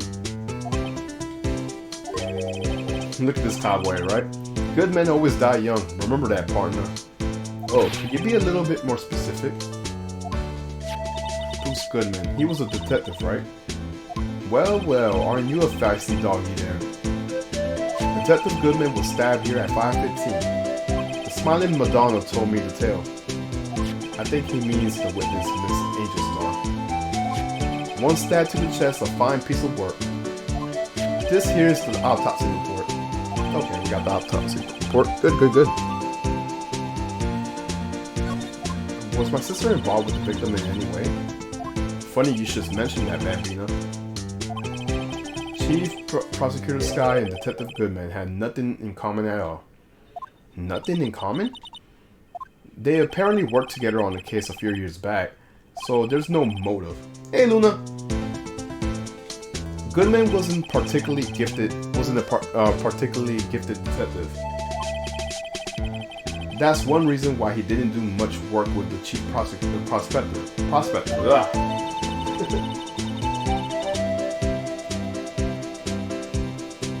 Shut me out.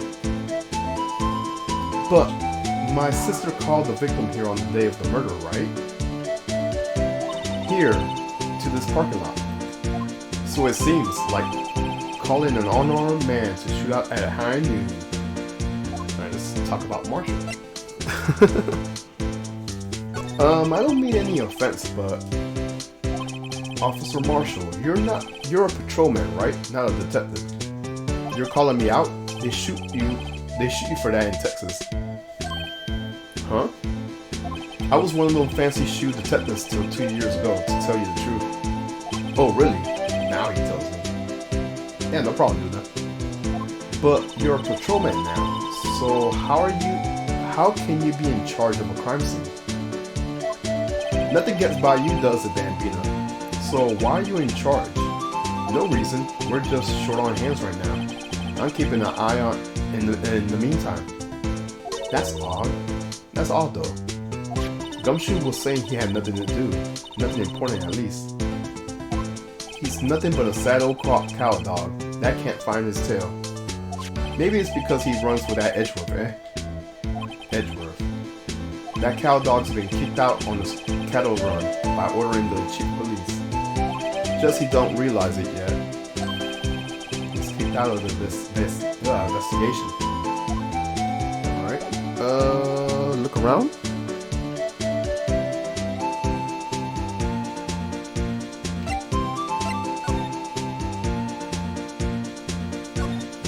Here, phone. Let's see if it works. Hey, don't touch stuff like that. I can't hear anything. My ears. No, my ears. Maybe it's due to the barometric pressure. What is she babbling about? Hey, what did you just say? She could hear it just fine. The phone's broken. Okay, so there's nothing wrong with that.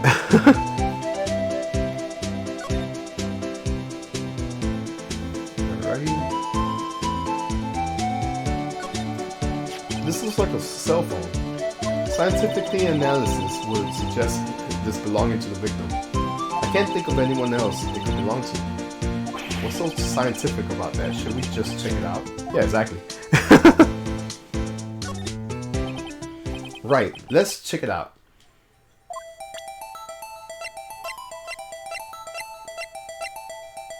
Alright.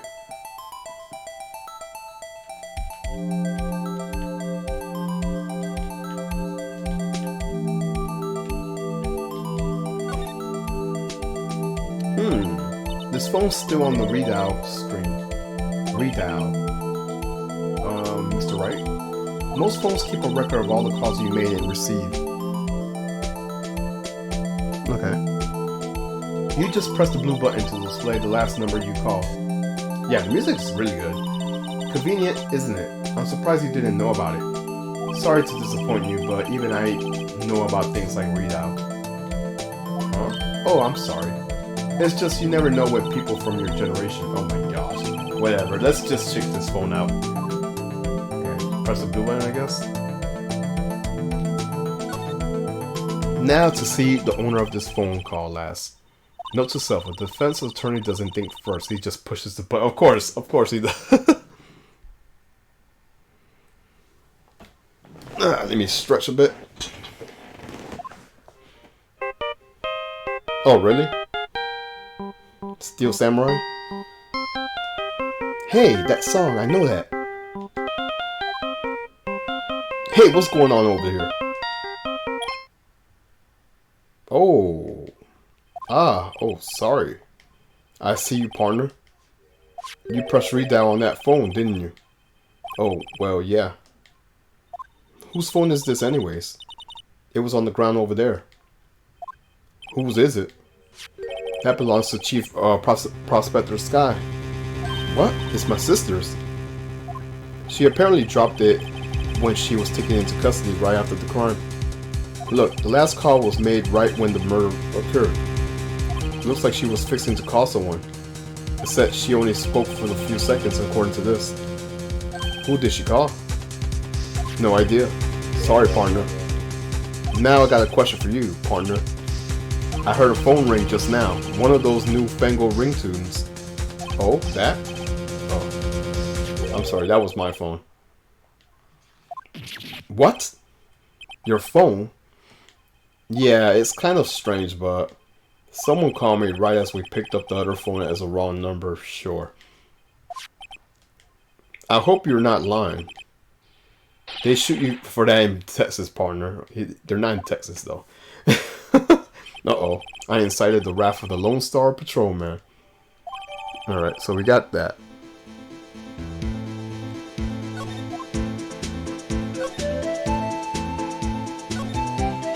What's this? It looks like a note of some sort. Something's written on it. You're right. Let's see. S7S 12 at 2. There's a name printed on the paper. Yeah, Goodman. Maybe it fell out of his pocket when he was killed. Well, so? What does it mean, Mr. Wright? How am I supposed to know? Note to self, for deductive reasoning, go to Edgeworth, not Wright. Oh my god. I'm sure Edgeworth wouldn't know what this means either. Alright, so we got that in our records.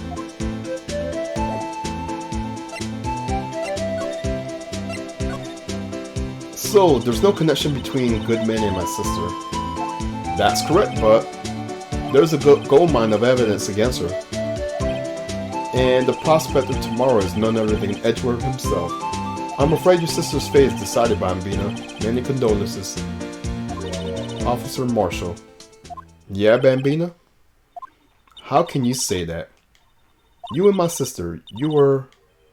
Is there something between them that I don't know about? I apologize, Bambina. Something must have gotten to me. Maybe it's that dry wind that's blowing through the prospector's office. Dry wind or ill will. Someone's up to something here, but who?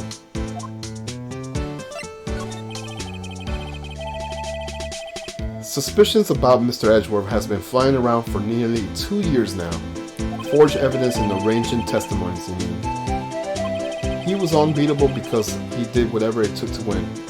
Unbeatable, that is, until he met you. Ooh. But rumors are just rumors, aren't they? These are prosecutors we're talking about. Evidence is everything to them.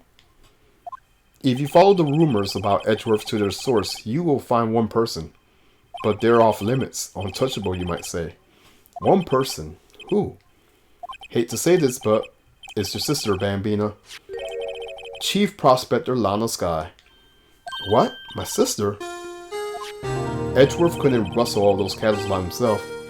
Some people load their guns with bullets. Some people load them with deals. What? You're saying Edgeworth was making deals to win trials? Where there's gunshots, there's bound to be bullets. That's what the old timers say. There's a big old secret hidden around them somewhere. Everyone knows it. Is that why Gumshoe was taken off the case? Did they target him because he was closest to Edgeworth? So, well, how are we doing, Miss Wright? I guess we got some clues. We have an autopsy report and a note from the victim in the cell phone. So, you think we'll be okay? I don't know about that. I don't know about that. Well, the only thing still bothering me is that Lana is confessing to the crime. She says she did it. No problem. I can guarantee that she's not the criminal. Oh, by the way, Emma. Yes? I know that song your phone plays when it rings. What? Oh, there he goes. It's the Steel Samurai theme song, isn't it? That popular TV show for kids. The phone that rang earlier wasn't mine. It was yours. At 5:18, just after the murder took place, your sister called you, didn't she, Emma? I'm sorry. Can you tell me what you talked about? She hung up right away. I see.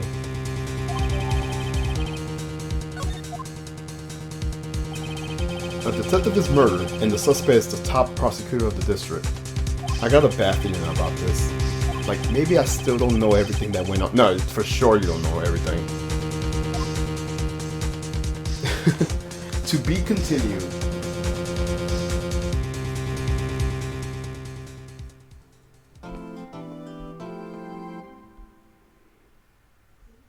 I'm just stretching a bit.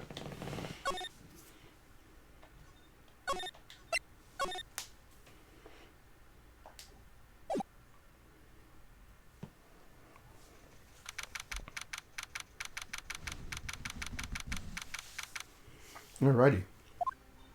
How did the investigation go yesterday, Miss Wright? Frankly, there are still a lot of gray areas. Or rather, the whole thing is one big gray area. Don't worry about me, no matter what the outcome is. I'm ready to accept my fate. I believe in you, sis. Mr. Wright, let me offer you a word of advice. Yes? A defense attorney should never believe their client. The defendant is called to trial because they are suspect of wrongdoing. Never forget that. Miss Sky, you remind me of a lot of Mia. But there's one decisive difference between you and her. And that is, you're not a defense attorney. I believe it's almost time for the trial. Good luck, Mr. Wright.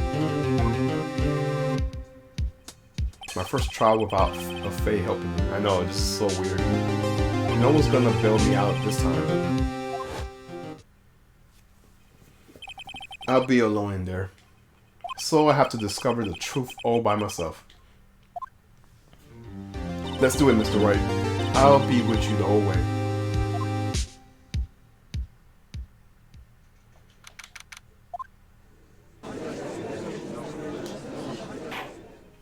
Court is now in session for the trial of Miss Lana Sky. The defense is ready, Your Honor. The prosecution is ready, Your Honor.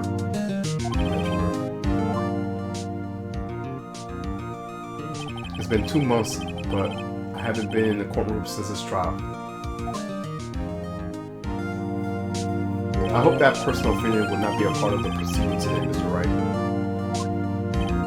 I will choose the path I think is right, regardless of what those around me might say. The judgment to be made here is in our hands, not those of anyone else. Very well, Mr. Edgeworth. Your opening statement, please. Chief Prosecutor Lana Sky has committed an unpardonable crime. Not only this, but she was rash enough to commit in the prosecutor's office lot. Wow, he's much more forceful in person. I suddenly feel like confessing to everything. However, she will not now pay for her rashness with her life. There was a witness to her crime. A professional witness. Well then, call your first witness, Mr. Edgeworth. The prosecution calls its first witness, Miss Angel Starr, to the stand. The cough-up queen. Speaking of, let me drink some water. Haven't I seen you somewhere?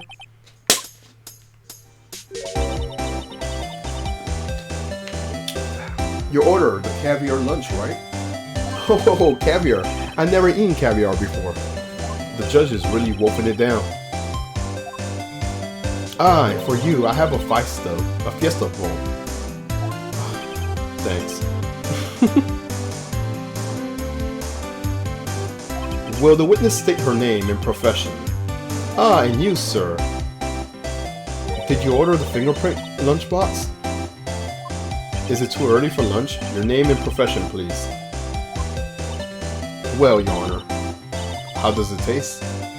So this is why everyone raves about caviar. It's so tasty, it hurts.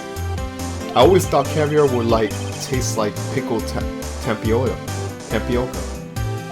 What the heck does pickled tapioca taste like? Name, profession, now. Me? The name is Angel Starr. Don't go forgetting it. I find myself running lunch lands these days. Is that what you wanted? Is that what you wanted me to say, Mr. Edgeworth? Very well, witness. Please describe the incident to us. The prosecution will wait. I'm not finished eating. Hurry up! Very well, Mr. Edgeworth. As you know, we usually call on the police to provide a description of the crime. Your Honor, as Mr. Edgeworth has said to come to the court, I am a professional. Oh? Huh? What exactly does that mean? Until 2 years ago, Miss Angel Stars has a special investigator with the police. She was the first-rate homicide detective. What? Miss Starr was a detective? Ah, I know who you are. Cough up. Cough up Queen Angel Starr. Your Honor. Long time no see.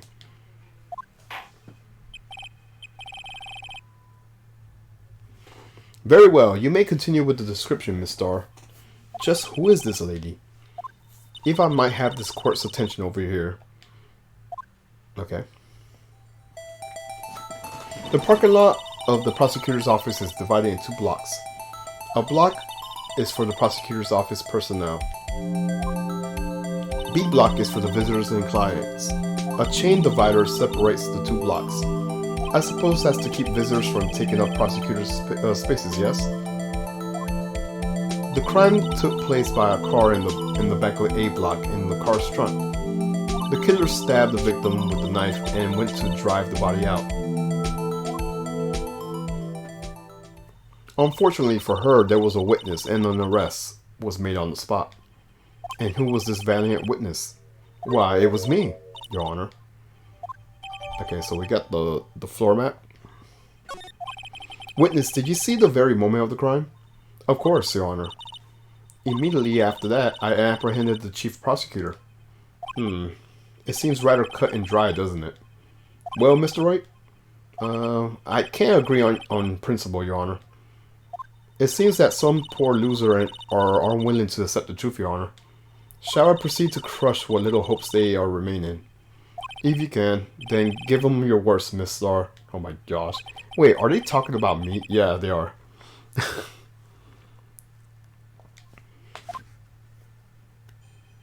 Alright, testimony.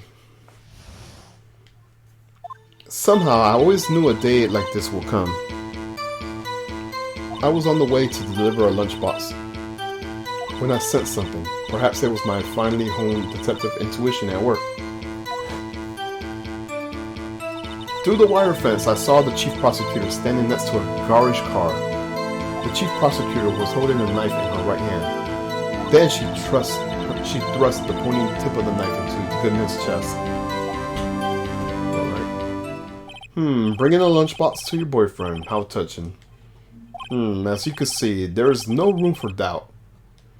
The key point of your testimony seems to be nothing other than the point of the knife which you saw being stabbed into Goodman. So, how does it feel to be utterly crushed? I'm still thinking about that. It's merely a flesh wound, Mr. Wright. Very well, Mr. Wright. You may cross-examine the witness. Alright.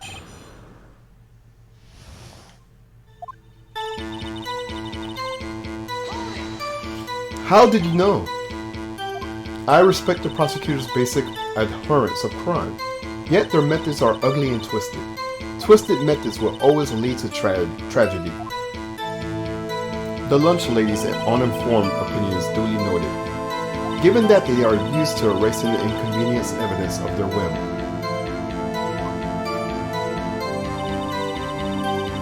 Killing off a detective that knew too much is merely an extension of that. Miss Starr, do you have something personal against the prosecutor? I felt that I found my dream job when I became an investigator, and if I hadn't been laid off by those prosecutors over there, I'd still be one. Laid off? She was fired? Yeah, that's suspicious. To me, prosecutors are nothing more than worms. That said, I am a pro. As you know, my testimony is unbiased and flawless. Very well, you may continue, Miss Starr. Okay, I want to know who that is. This boyfriend, he's the detective, right? Not that boyfriend, the security guard. So she has two? That boyfriend? You have several? Yes, this boyfriend, that boyfriend, and the other boyfriend. Care to join? Oh my gosh! The yet another boyfriend position is still open for applicants. I'll stick with the lunches, thanks. Note to self, the judge has to think before replying. The security guard room is in the lot, in A block. It's up on the second level so you can see everything from there. That would be the room with the security sign. Incidentally, did you bring in your lunchboxes by car? Since I'm a visitor now, I park in the B block.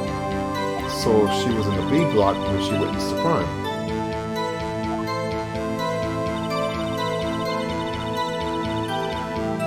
So when I sensed...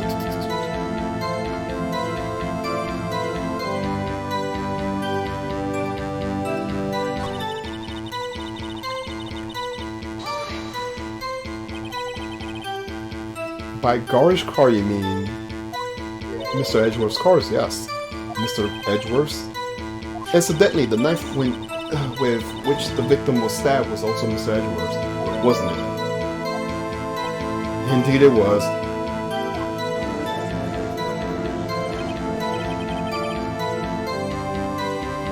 What an odd case this is. And the person you saw, you are sure it was the defendant. I saw her from no further than 30 feet away. I am certain it was her.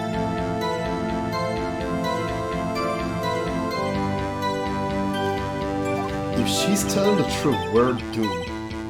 Let's do what we can, even if we don't have any proof. We could always nitpick. Witness, in your testimony, you clearly stated the following. Prosecutors are nothing more than worms. Ergo, you are a biased witness. You might want to keep those silly opinions to yourself in the future, rookie. Huh? Rookie. Unless you're willing to risk the consequences of doubting me. I'll fry you like a fritter, crispy on the outside, chewy on the inside. That was inspiring. I believe I heard that tagline somewhere. You could cry. You could cry at plagiarism. I may be relegated to that lowly post of lunch lady, but my instincts are all home. A photograph. You took this. The moment I witnessed the crime, my reflexes took over and snapped. I took a picture. In fact, one of my lunch boxes is rigged with a camera. I suppose that's more exciting than just hanging it around your neck. Witness, why am I only seeing this photograph just now? You think I showed it to you? A prosecutor? Think again. He works in the photography division of criminal affairs. Well, this is more certainly the defendant. Okay. Uh-oh. That's unmistakably Miss Sky. So, what was the defendant doing at the time?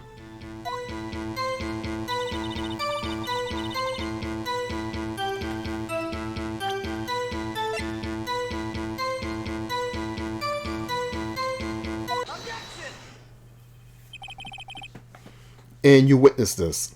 You saw Miss Sky stab the victim with the knife. As I already said, yes. I swear on the finest salmon swirl lunch. Oh my gosh. I'm sure that is a fine lunch. I know, right? But isn't that odd? Look at this photograph. This is the photo you took the very moment of the crime, is it not? This is why Miss Sky is not holding a knife. Then why is she not holding the knife?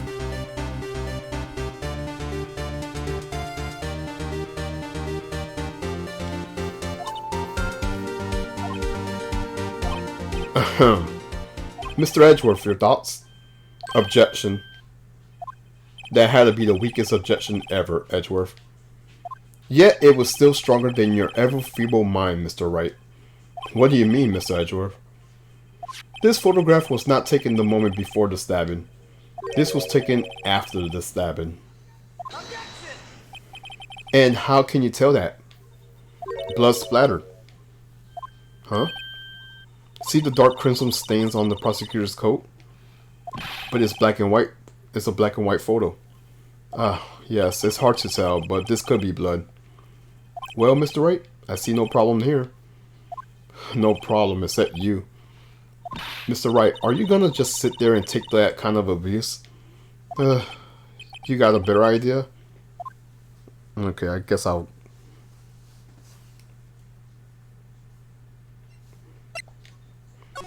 Now that you mention it, I see no problem here.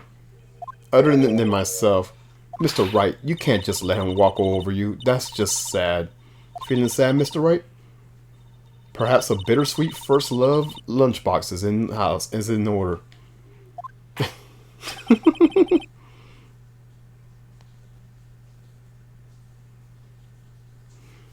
Well, that was a waste of time. Let's continue with the testimony. Perhaps I should dig a little deeper. Okay, so anyways.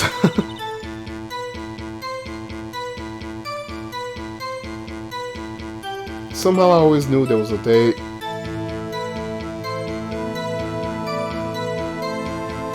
I was on my way to deliver lunchboxes, right? Since at the perhaps it was my finally home detective. Through the wire fence, okay, I read that one part.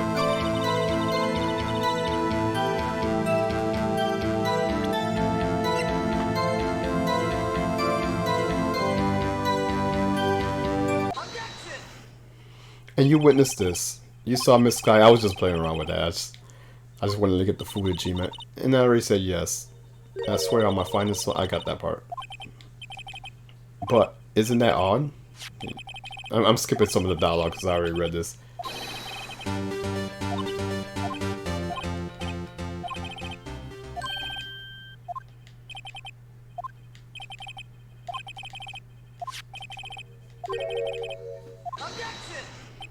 How can you tell that? Blood splatter, blah blah blah.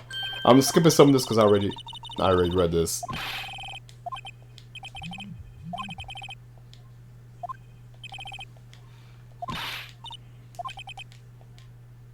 Okay, I'll jet. Wait, that contradicts what the witness said in her testimony. Namely, that she took the picture of the moment she witnessed the crime. Well, it seems I was slightly unclear. My apologies. That's it.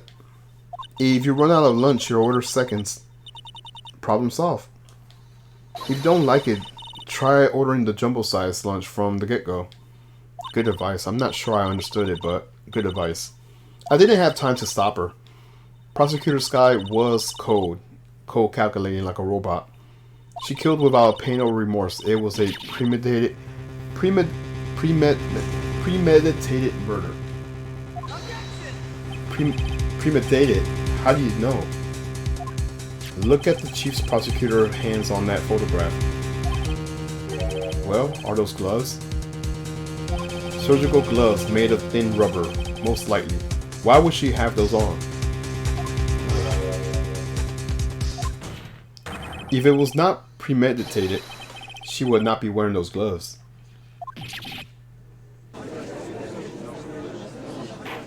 These gloves do seem to tell a tale of premeditate. Why am I having a hard time pronouncing this? Premeditation. Premeditated murder. A serious is offense. Witness, add this to your testimony. All right.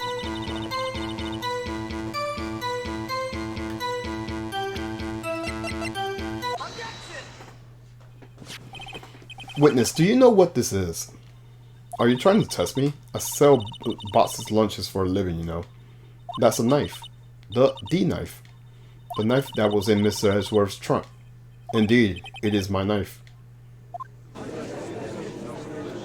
What's with this case? The bloody murder weapon, a red car, all belonging to the prosecutor there. The defendant is the chief prosecutor of the district, right? Mommy, are prosecutors bad people? The defense has a request. We ask that the witness provide an accurate testimony. Was that, Rookie? In your testimony, you stated that Lana Skye planned this murder. And that's why she was wearing those special gloves. Seems like a natural conclusion to me. The gloves indicate planning. However, why would she not also prepare the most important thing, the murder weapon? Oh. This knife just happened to be in the trunk of that car. Ladies and gentlemen, if you're going to plan a murder, you don't forget the weapon.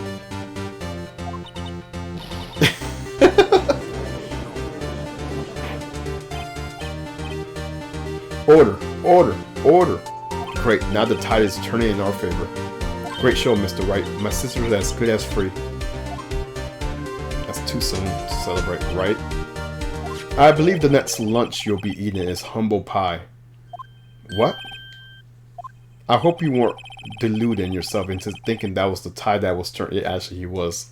Not over a trifling detail, but this shoots a hole in the whole premeditated theory. Bah. The prosecution could care less if it was premeditated or not. The only one who seems to care is the lunch lady over there. The defendant, Lana Skye, murdered a detective with the knife. That is the only thing that the prosecution needs proof. Nothing else. Very good, Mr. Prosecutor. I suppose you think you're clever now. But you know as well as I do that she planned on killing him. It was planned. If it wasn't, why would she just be wearing? I believe I'd like to hear your testimony again. Witness, please tell us what you saw, not what you thought. How dare you? My powers of deductions are not to be underestimated. Really? Now? Alright. Lana Skye intended to murder Goodman. That's why she called the victim all the way to the prosecutor's office. I'm sure the chief prosecutor had a grudge against the victim. Nothing else could drive the human machine to plunge the knife again and again.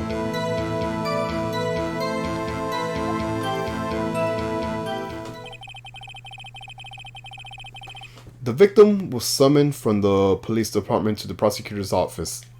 It does sound a lot like premeditated, doesn't it? Oh my gosh. So if I order a pizza, does that mean I'm planning to kill the delivery boy? In any case, the defense may now cross-examine the witness.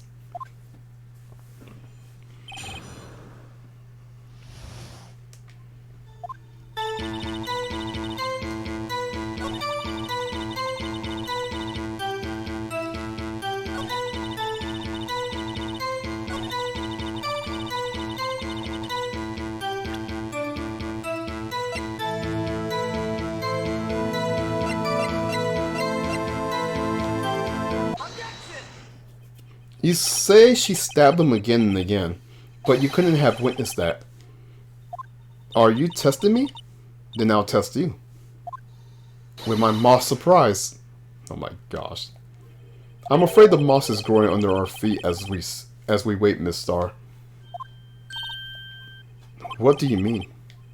I shouldn't have to explain this, but take a look. The autopsy report states that the death was due to a loss of blood from one stab only. Aha, you're right. Good show, Mr. Edgeworth. What a hunk. He's my hero, really. What about my objection? No one noticed? Well, witness? You got the crime scene set, right? Oh, thanks. I'm always believed that no one could ever mistake ketchup for blood. But now I realize that such mistakes are possible. So, you're saying you mistook something? When she lifted her knife, I thought I saw blood at her breast.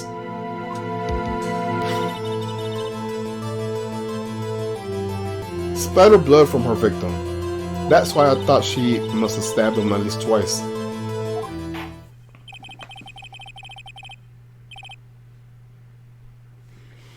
Then tell us what you saw that you thought was blood. Testify. Okay.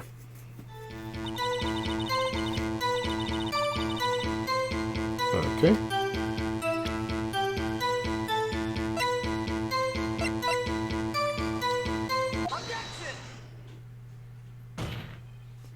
Miss Starr, I demand an explanation. Oh, the witness is clearly not suited for detective work. What? The suspect was not wearing a scarf or muffler of any kind when she stabbed the victim. And you proved it yourself with this photograph. Huh? But that can't be. Only a professional lunch lady could be so utterly clueless. Congratulations, perhaps you finally found your true calling in life. Harsh words, but good. In the end, Mr. Edgeworth prevails. What was my objection? Chopped liver? But it was there, a scarf. No, that. But something red, really.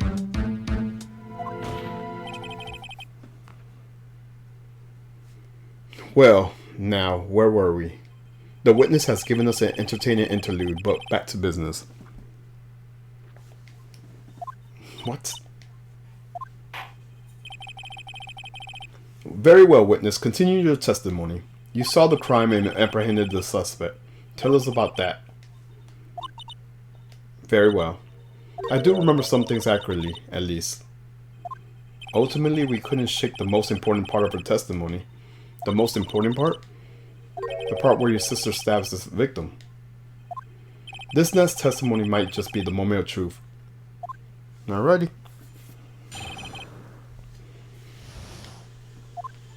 After the murder, the suspect attempted to run behind a partition off to her side. I quickly caught her, explained her rights to her, and arrested her on the spot. Yes, when I arrested her, she mentioned the muffler. That's what had me confused in my earlier testimony. The chief prosecutor made me made to escape, but against the Angel Star, resistance is futile. Alright. You're quite determined about this scarf, aren't you? I strike like a snake and bite like a cobra. That's me, Angel Star. That wasn't a very good metaphor. First of all, cobra is a kind of snake. Yeah, I was just thinking that. Don't bother me with details unless you want to get bitten. No, thanks. Note to self, Mr. Wright is weak against poisonous snake bites. The chief prosecutor tried to resist, but her effort was in vain. She knocked my hands aside, kicked over an oil drum. An oil drum? Hard to imagine. Oh, she's beautiful but deadly. A predator, this one. A leper woman. Roar. Very well, Mr. Wright. Your cross-examination, if you will. Alright.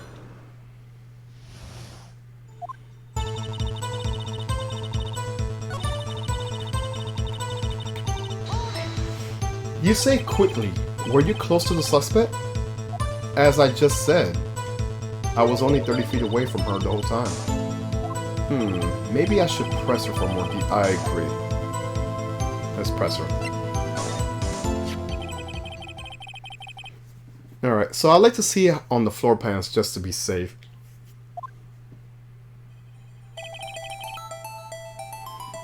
The Lunchland car was... She was in the visitor's, thus she parked in the B block. So you witnessed the murder from here, maybe. That will make it about 30 feet from the car, yes? Is that correct, Miss Starr? Yes, that's right. But there was a chain link fence in front of you. I went over it, of course. Amazing, the Coffin Queen lunch lady athlete indeed. It would have taken her a little time to climb over the fence. So she couldn't have gotten it to my sister that fast. Yeah, that fence was about 9 feet high too. So how did Miss Sky not get away? Weird. Ah yes, when I arrested her she mentioned the muffler.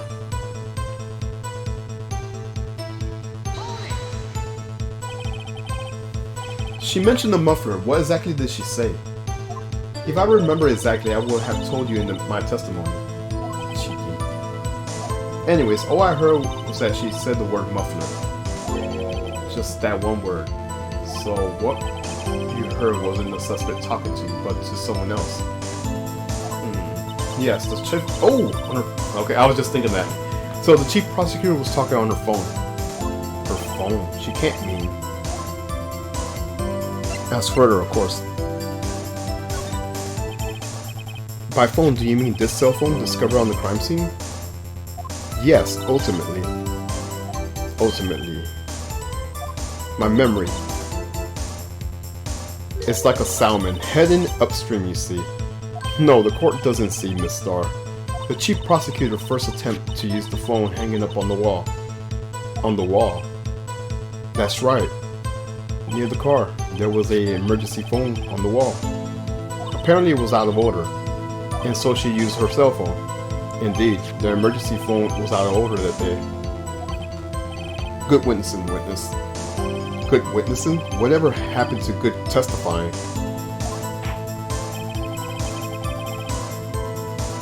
You should, of course, add this to your testimony. The things I do to please the rookie defense attorney. Alright, so we got that.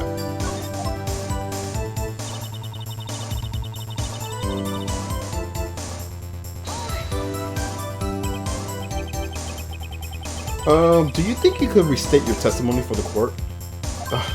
I was gonna ask the same thing. I only say this one time, so listen close, rookies. Hey Zombie, how are you? Happy Saturday. Hope you're doing well. Alrighty. The chief prosecutor stabbed the victim and ran behind this partition. Then she picked up the emergency phone on the wall, but it was out of order. So she pulled up her own cell phone out of her pocket. And during that time, you climbed over that chain link fence. Then, when I boldly grabbed her arm, the chief prosecutor hung up her phone. And you saw her doing this. What is it, Mr. Wright?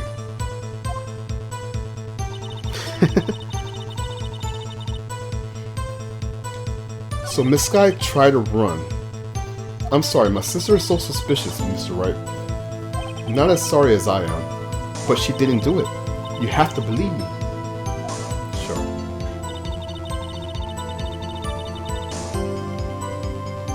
I quickly caught. I got to that part.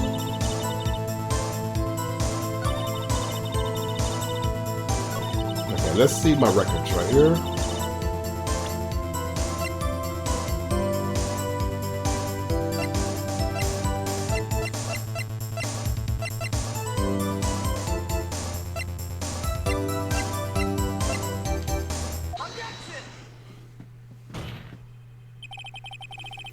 Miss Starr, I have to conclude that you have a personal grudge against Miss Lana Sky.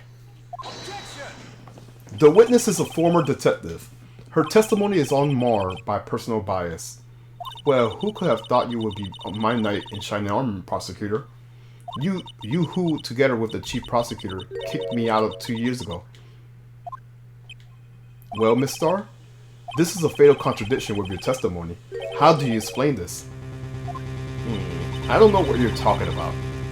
Mess with me, and I'll make you cough it up. Let's look at the floor plans. You said you witnessed the crime from this point. However, if that's true, you couldn't possibly have seen Miss Sky making that phone call. Oh, I see, because the wall right there. I believe you see what I'm getting at. Oh, maybe you can't see. That emergency phone was on the back side of this partition. If indeed you were in B block, you could not see it. What? Oh!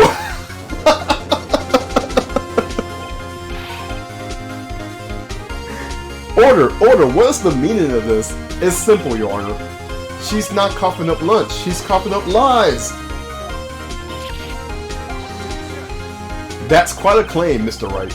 Perhaps you will allow me to question. Tell us exactly what lie this witness has told the court. Here's where the counterattack begins. I can't afford to get this wrong. The witness lied about, I think, what she saw, right? I'm guessing what she saw. Yeah, it has to be. Or, because where she saw is also what it could be, though. It could be one of those two.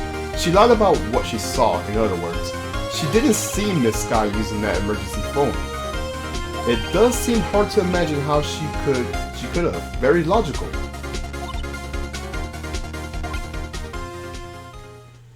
What's the matter, Star? Cat got your lunchbox?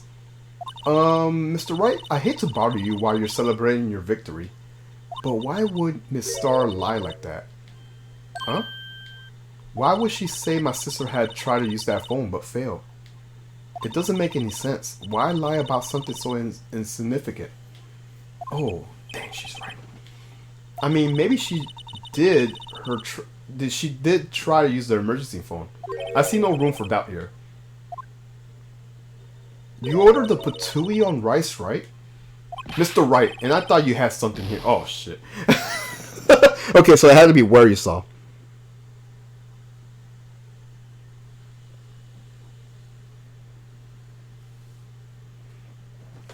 Okay. One more try. I see in your eyes. You haven't learned your lesson, have you? Tell us exactly what lie this witness has told the court. So I fucked up there. Here's where the count. Okay, we read this already. The witness lied about. Let's go with order of events. She lied about the order of events. Miss Sky used the emergency phone before the murder. I see. I hadn't thought of that. That took the wind out of her. Mr. Wright, I hate to bother you while you're celebrating your victory. Oh my gosh, Emma. But why would anyone use the emergency phone before the murder? Huh? Just when you think he can't sink any lower, he amazes us. I applaud you, Mr. Wright. You ordered the orange peel lunchbox, right? I guess that teaches me to not get excited before the... Oh my gosh, I messed up. Okay. One more try. I see in your eyes. You haven't learned your lesson, have you? Tell us exactly what... Yeah, we read this already. Okay. The witness lied about where she saw it. It's definitely where she saw it. It's the only choice I have. Miss Sky tried to use the emergency phone, but it was out of order. What is the significance about this fact? Nothing. Therefore, it will be pointless for Miss Star to lie about it. Pointless to lie. I see. But say the witness did actually see Miss Sky using the emergency phone. It would mean Miss Star witnessed the crime from a different location. And I have an idea where. probably where the boyfriend was at. One of the boyfriends. A different location? Now that's a pointless lie if I ever heard one. Before you call my lies pointless, at least let me tell it. Oh my gosh.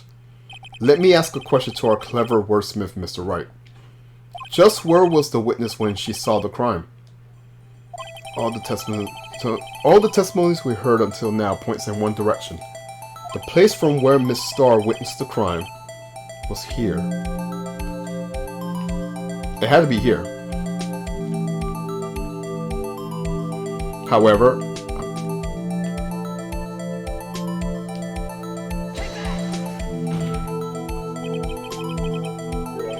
this is the only place where she could have been. The security guard room? Indeed, the security guard room is on the underground parking lot. It's well positioned. It's built on the second floor so you could see the entire lot. She would have been able to see the emergency phone from there. But why there? There are many places where she could have seen the phone. Not in the case, Your Honor. Not in this case. The witness not being part of the prosecutor's office couldn't park in the A block. The only place where she could have been seeing the crime in the back of the partition is here. I remember in your testimony you said you brought a lunch to your boyfriend in the security guard room, yes? Well, Miss Starr. Oh my gosh.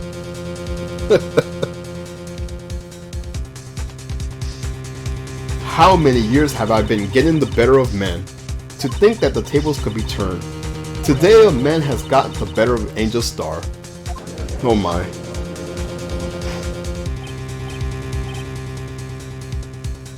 Order, witness. What have you done? You used to be a detective. You should know better. I'm not turning back. The guilty will be punished. And I'll do what I must to make my justice prevail. The guilty. Is she talking about Miss Guy? Mr. Wright, doesn't this strike you as odd? Why did Miss Starr lie? It doesn't make sense. Huh? She could have just said she saw the crime from a security guard station.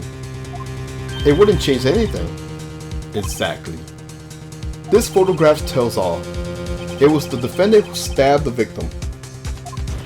That truth still stands. It still stands. I disagree, Mr. Edgeworth. What? If a witness is found to be lying, they're guilty of perjury. You know this. She should know this. She wouldn't risk that without a good reason. So, tell us what her reason was, Mr. Wright. Me? Who else? Mr. Wright, let's review what we know. Okay.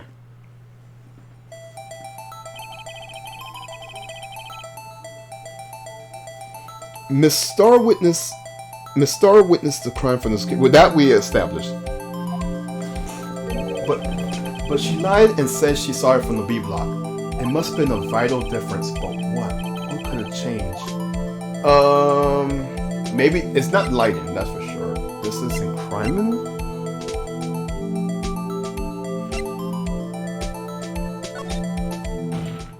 It changes the distance between her and the scene of the crime. Of course they're gonna eject. My condolences, Mr. Wright, but one look at the floor plans and it's quite clear. The distance between the scene of the crime and the guard station is 30 feet. Yes. I don't see how that could change what she could see. What she saw is not a question here. What matters is the time it took for her to reach the scene of the crime. Miss Starr, you witnessed the crime from the security guard station. Now, how long did it take you to go there? To the scene of the crime where you arrested Miss Sky? Well, witness? You. Yes? You ordered the squid wheels, right? The quality of my lunches has gone from low to inedible. I was bringing the PB&J lunch with my fresh boysenberry jam to my boyfriend. Boysenberry for the boyfriend. He wasn't in the station, so I waited. Oh my gosh. Okay, continue. I witnessed the crime from the glass wall station.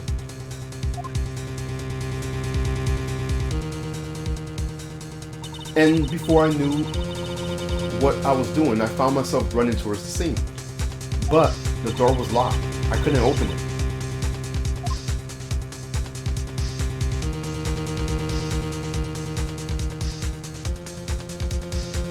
That's a long way. That's why I had to go through the visitors parking lot in the B block. That's quite a detour. Yeah, exactly. And for her to take that picture, it probably took me at least 5 minutes to get to the scene of the crime. 5 minutes? That changes everything right there. Yeah, exactly. This changes things considerably. But it was that woman over there in the defendant's chair who stabbed him.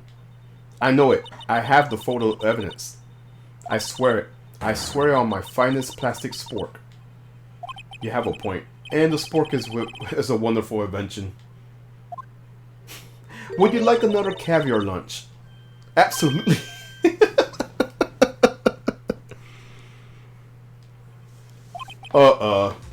Mr. Wright, you have to do something.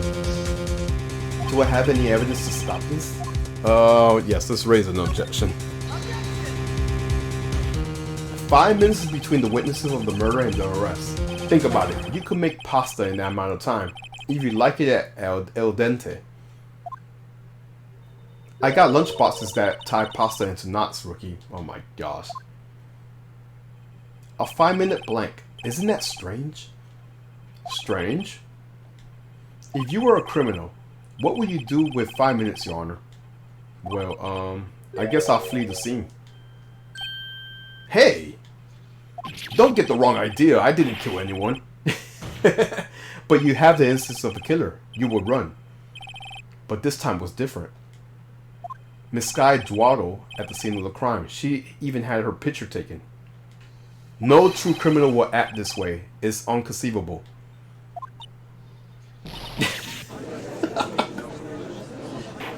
Well then, it seems we come to the end of this testimony. The witness has a grudge against the defendant and a blank in her testimony. Mr. Edgeworth, is the next witness ready to go? Unfortunately, I appear to have overestimated this witness on account of her professional history. We did it. We screwed that can shut, Mr. Wright. That was too close.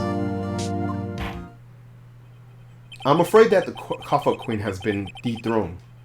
And with that, court is adjourned. Oh shit, I've been streaming for almost 4 hours. Something happened here. Mr. Edgeworth, you ordered the squid wheel, right? That's the one she tried to foist off on me. I prefer to not take the defense team leftovers. Anything else to say? I might be able to save you. I have a decisive evidence. What was that? Is this another one of them trick lunchboxes? My apologies, but we have no other questions to ask of you, Miss Star. Ah. Is this your jumbo lunch? Oh my gosh, these lunchboxes. Woohoo! A triple decker! Out of deference to the witness's determinations, I'll allow one more testimony. Let's hear about this decisive evidence. Like the Lunchland motto says, you won't be disappointed. What's she gonna pull out of her lunchbox this time? No, boy. Yeah, I'm probably gonna wrap up soon. Alright, what's her testimony? I should have mentioned those 5 minutes when I wasn't looking at the crime scene. Okay. And now, to the matter of the victim's shoe. Did I not bring this up? 2 types of blood were found on this shoe. One was, of course, the victim's, and the other blood type matched that of the defendant. This shoe proves it. It's flawless, decisive evidence. What? There was blood on that shoe? Oh my gosh. Try Lunchlands for all your lunch and decisive evidence needs. Witness, what's the meaning of this? Why is this the first time I heard of this evidence? Simple. As I already said, I don't trust you with my evidence, Mr. Edgeworth. That's why I took the liberty of investigating this myself. And you had blood tests performed. Didn't I mention? I have 3 boyfriends in forensics. Oh my gosh. In any case, Your Honor, I can't accept this as evidence. What? You must know the 2 rules of evidence law. Rule number 1. No evidence shall be shown without the approval of the police department. In other words, this shoe is illegal evidence, at least for the time being. Is that right, Mr. Wright? It seems so. Edgeworth sure is celebrating. Not so fast, Mr. Edgeworth. Don't forget, I used to be a detective. As I mentioned previously, this shoe has already been tested by a member of the forensic department. As you can see, it was approved by the police department as of. Even the general public can produce official evidence. Ugh. Is that right, Mr. Wright? It seems so. Edgeworth is looking pretty sullen. You could at least study some evidence law, really. Oh my. The prosecution's complaints notwithstanding, it appears that this evidence satisfies the first rule of evidence law. However, it seems you have yet another count against you, witness. Anything to ensure that the guilty are properly judged. Okay, so we got more evidence. Very well, Mr. Wright. You may cross-examine the witness. Alright.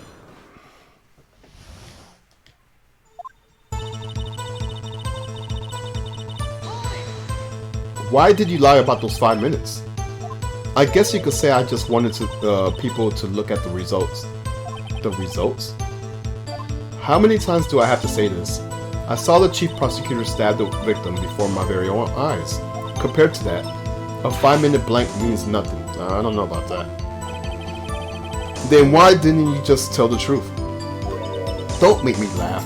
We're dealing with the most untrustworthy of the files, a lot of prosecutors. Falsifying evidence, arranged testimonies, erasing and manipulating evidence. Is this game easy? You just have to think outside the box. When you fight monsters, you need to use every trick in the book. This is when the suspect admitted she did it. But false testifying is the most despicable crime of them all, Mrs. Starr. Let's just get this over with. And now to the matter of the victim's shoe. Did I not bring this up? No, you didn't! And you found the shoe at the scene of the crime. I detained the chief prosecutor and notified the police department. I wanted to make myself useful while I waited for the police to arrive. So, like an ill-trained pooch, you snuck out a shoe. I was afraid someone will erase the chief prosecutor's crime. This shoe was my secret weapon if that should happen. See this fashionable basket I have here? It carries more than lunchboxes, gentlemen. I'm happy for you and your lunchbox, man. Really. In any case, you removed valuable evidence from the scene of the crime. Now, tell us what you did next. 2 types of blood. Hold it! So you brought it to your forensic department. If you're gonna submit something as evidence in court, you need it approved. To do that, evidence must be analyzed by a forensic expert. And she got away with her little coup because she used to be a detective. The shoe does appear to have bloodstains on it. Well, the man was stabbed after all. And that blood belonged to the victim. Good man. As I said, there were 2 types of blood found on the shoe. But yeah, I think it's normal. I won't say it's easy. It's normal. It's moderate. Because there's stuff that you can mess up on, you know? And the other blood type matches the... Okay, I read this part. Okay. You can't... I'll explain when I get to the next question. You can't say for sure the blood belonged to the defendant with a blood test. You claim to know something about blood tests, Ruby. Huh? Well, speak up. Well... Blood comes in 4 types, A, B, O, and AB. However, you can't tell from a blood test whether a murder was committed in cold blood. That's just a figure of speech, Mr. Wright. Actually, we can differentiate between millions of types with all blood tests out here. Which means that we can more or less narrow any sample of blood down to one person. Or so I hear. That's pretty specific. If I had a little more time, I would have gotten DNA test results. But they said there's very little doubt it could be anyone but Miss Sky. So the suspect's blood was found on the victim's shoe. That ties her directly to the death of Mr. Goodman. I was afraid he was going to say that. So, for like the testimony part, Zombie, you only have choices like you can either read the dialogue, but you could always, like if you have like evidence, like if you could prove her wrong, if you could prove them wrong, you press L1 and press on your witness. So right now I'm gonna press. You can also, like if you have evidence right here, you could prove it if it's related. However, if it's not related, you see that health bar on the top right side, you lose health if you get it wrong. So you have to be very careful. You can't be spamming. There will be penalties if you prove the wrong evidence. However, I think you could press as much as you can. That's the only thing I think you can spam. But you can't be repetitive. So I'm gonna press here. I can't let this evidence go through without a fight. You ordered the peppered fish guts, right? Oh my gosh. Okay. Some like it hot, Mr. Wright. Some like your clients. She's in enough hot water to make a whole vat of soup. Mr. Wright, do you or don't you have a problem with this shoe? A problem? This is critical. Is there a problem with the victim's shoe? There has to be a problem. If I'm not imagining things, I'll say there is one critical problem with this evidence. A clear contradiction. That gleam in your eyes. You're still young, rookie. I'll give you a pepper fisher gut. Oh my gosh. Again with this shit.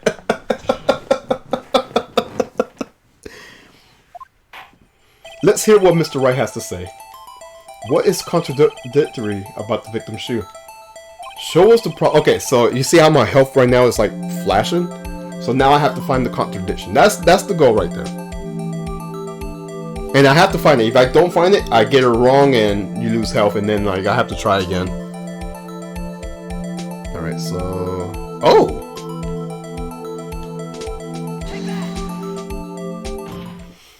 I wonder if you noticed. There's blood on the bottom of this shoe. Don't mess with me, rookie.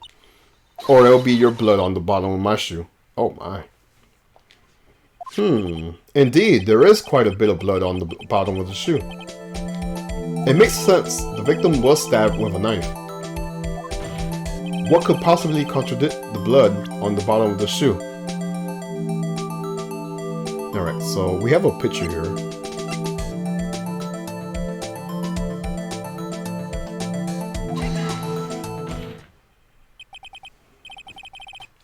The problem is the footprint. The footprint? Note that the bottom of the victim's shoe is covered in blood. Then, isn't it strange? Why weren't there any bloody footprints found by the scene of the crime? Aha! As you can see, there were no traces of any such footprints at the scene of the crime. That contradicts your claim about this shoe. This picture only shows part of the floor, so there could only have been bloody footprints. Oh my gosh, this is getting crazy. Then, where are they, Mr. Edgeworth? Because we checked the scene and found nothing of sort. Ooh, this is getting good. Order, order, order! Well, witness. What? Huh?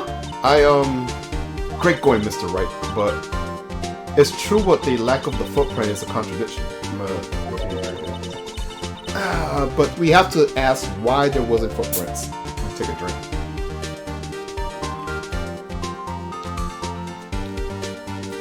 Alright. Oh. That's true. There has to be a reason why there wasn't a footprint. Think, Mr. Wright, think.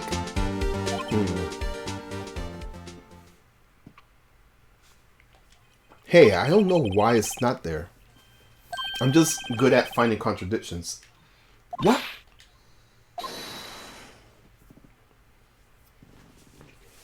I see. Now I get it.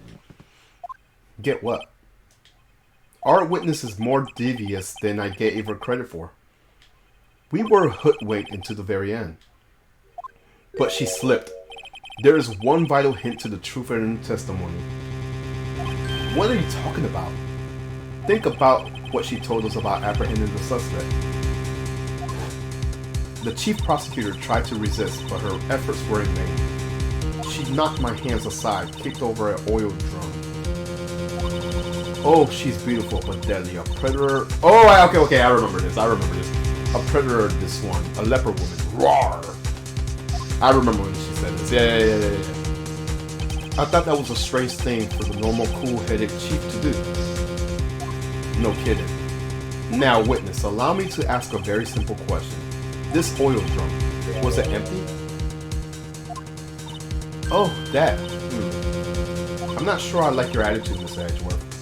Though apparently you're not the slowest conveyor belt in the lunchbox factory. Witness, well, was the oil drum empty? The oil drum kicked over by the chief prosecutor was brimming with water. Water? What does that mean? Still don't get it, Mr. Wright? Do you want to know the reason she knocked it over? The real reason? Ah, you don't mean... Yes, the suspect knocked over the oil drum for one reason, and one reason alone. To erase the bloodstains that would become evidence against her. What? Damn it, he got me! He got me! He got me! That ties things up quite nice. The bloodstain left on the victim's shoes tie her quite clearly to this murder. Then after the deed was done, she knocked over the oil drum to erase the telltale signs. Why, that's a prosecutor's specialty, erasing the evidence. That reminds me, Miss Sky's right hand was hurt. Didn't she say she cut herself or when she stabbed him? I know, right? Dang! So, that's when my sister's blood got on the shoe. Well, I see no reason to prolong this trial. Mr. Wright, do something, please. What? What can I do? Your sister has confessed to the crime and she's tried to conceal it. But... enough. There is no need for further debate. The verdict, Your Honor. Very well. But Angel Star is on the prosecution side. She could have been lying about the water. Oh shit. The court finds the defendant, Miss Lana Sky.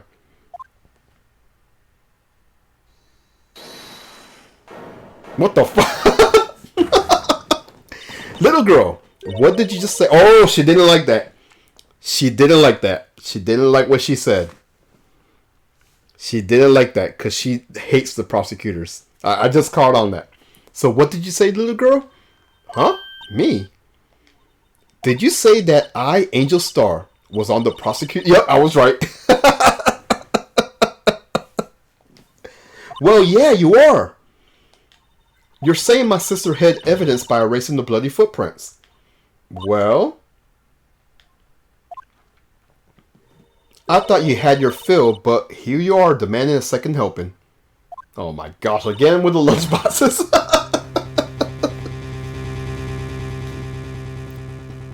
A lunchbox call evidence. Wait, witness, don't tell me you have something else. Oh my gosh. The time for deliberation is past. Any further comments and you will be held in contempt of court. Your threats don't scare me. Scare the cop-up queen. Look at this. And now she has another photo. A photograph? I had it just in case anyone has gall to suggest. that the white shoe didn't belong to the victim. I see no room for error of this evidence. Mr. Wright, wait. Look at the asphalt in this photo. Hey, it's clearly wet.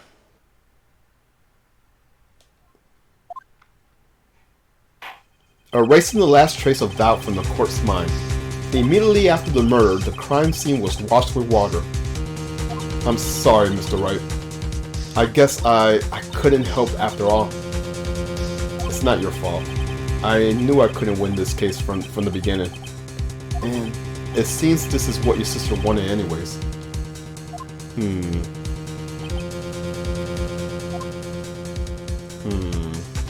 I'm sorry, Mia.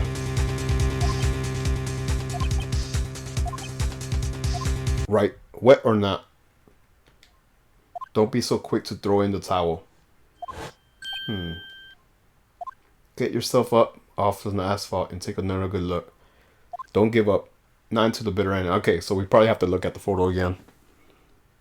Oh! I got it! Because she was talking about the muffler. I already know. Okay, I know what to do. This is the last piece of evidence. I know what to do. Very well. This time I'd like to declare a verdict for good. No, we're gonna object it, right? Yeah, object. Your Honor, wait. What is it with you people? Can I just hand down my verdicts in peace anymore? Whatever it is, can it wait? No, I can't. Then it'll be too late. Look at this photo, the last one submitted. This trial isn't over until we reach the each piece of the evidence proper consideration. So, right. Are you saying there's a problem with this latest piece of evidence? Yeah. I think later. I'll think later. Right or wrong, I got to go ahead with this. I suppose since we come this far, we should give every claim a fair shake. Very well, Mr. Wright. Show the... Okay. It's this right here. Right here. She mentioned the muffler. The problem is this photograph is here. What's this? There's something poking out in the car's muffler. I remember in the testimony she mentioned that. Wait just a moment. Your Honor? You just said muffler. However, I said no trace of a muffler or scarf in any kind of in this photo. A muffler is also a part of a car or a motorcycle, Your Honor. Just think of it. It's part of an exhaust system, a pipe. Ah, I see. What's that suspicious looking cloth sticking out of the muffler? So what if there's something sticking out in the muffler? What does that have to do with this case? Oh, that could... Nothing. I don't know. She did mention muffler on the phone. And she mentioned a scarf. Oh, yeah, just thought about something. Angel mentioned a scarf. And she wasn't wearing a scarf. Sorry, Miss Starr. But it's not going to be that easy. In fact, you already told us why this is important to the case. You said as much in your testimony. What? Let's hear what Mr. Wright has on his mind. Tell us what you think the piece of cloth in the muffler is related in this case. What was it? The word muffler was over... Yeah, it's actually right here. So, because it mentions the word muffler was overheard during the call, we present that to the case. And you see how my health bar is like blinking? If I get it wrong, I lose the health. But if I get it right, it just stands in as like that. So we're going to present it by pressing the triangle button. Miss Starr, recall your testimony for the court. Ah, yes. When I arrested her, she mentioned the muffler. That's what had me confused in my earlier testimony. Muffler. Ah, yeah. Could it be that the one muffler you heard mentioned was actually this exhaust pipe? If so, that means this piece of cloth is vital evidence. love that. I love these expressions.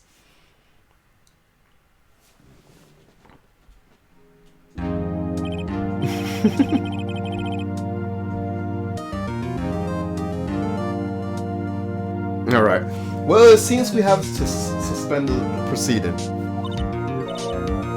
Suspend? I find myself wondering about the piece of cloth. If we leave any question unanswered here, we do a disservice to the law.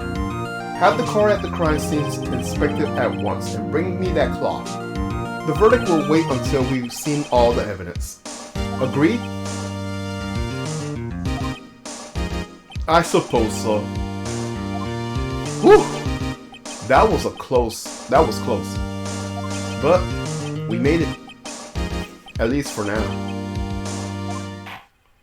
The court will adjourn for a 30 minutes recess. It's lunchtime. After all. Oh my gosh. He has so much lunch right now. He's still hungry? To be continued. I'm gonna stop here. Oh my gosh. That was 2 cases we did tonight.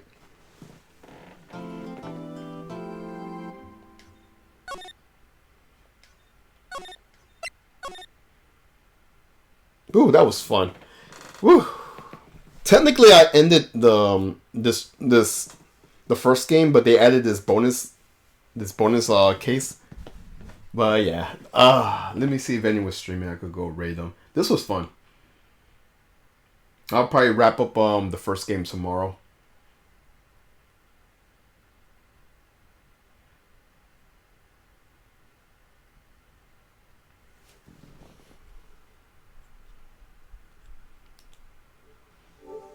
Let's see, who is streaming?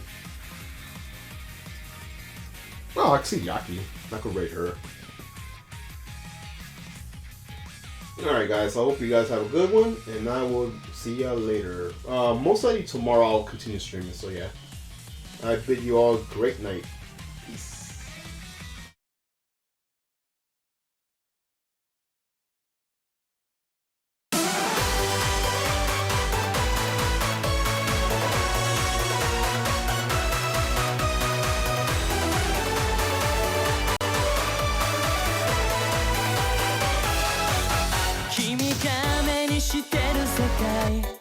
それって本当かい今正しい答え誰が決める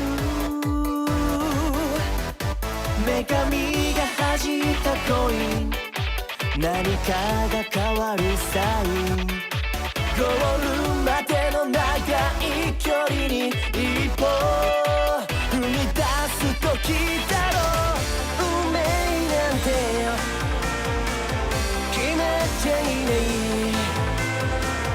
ひらめきを信じ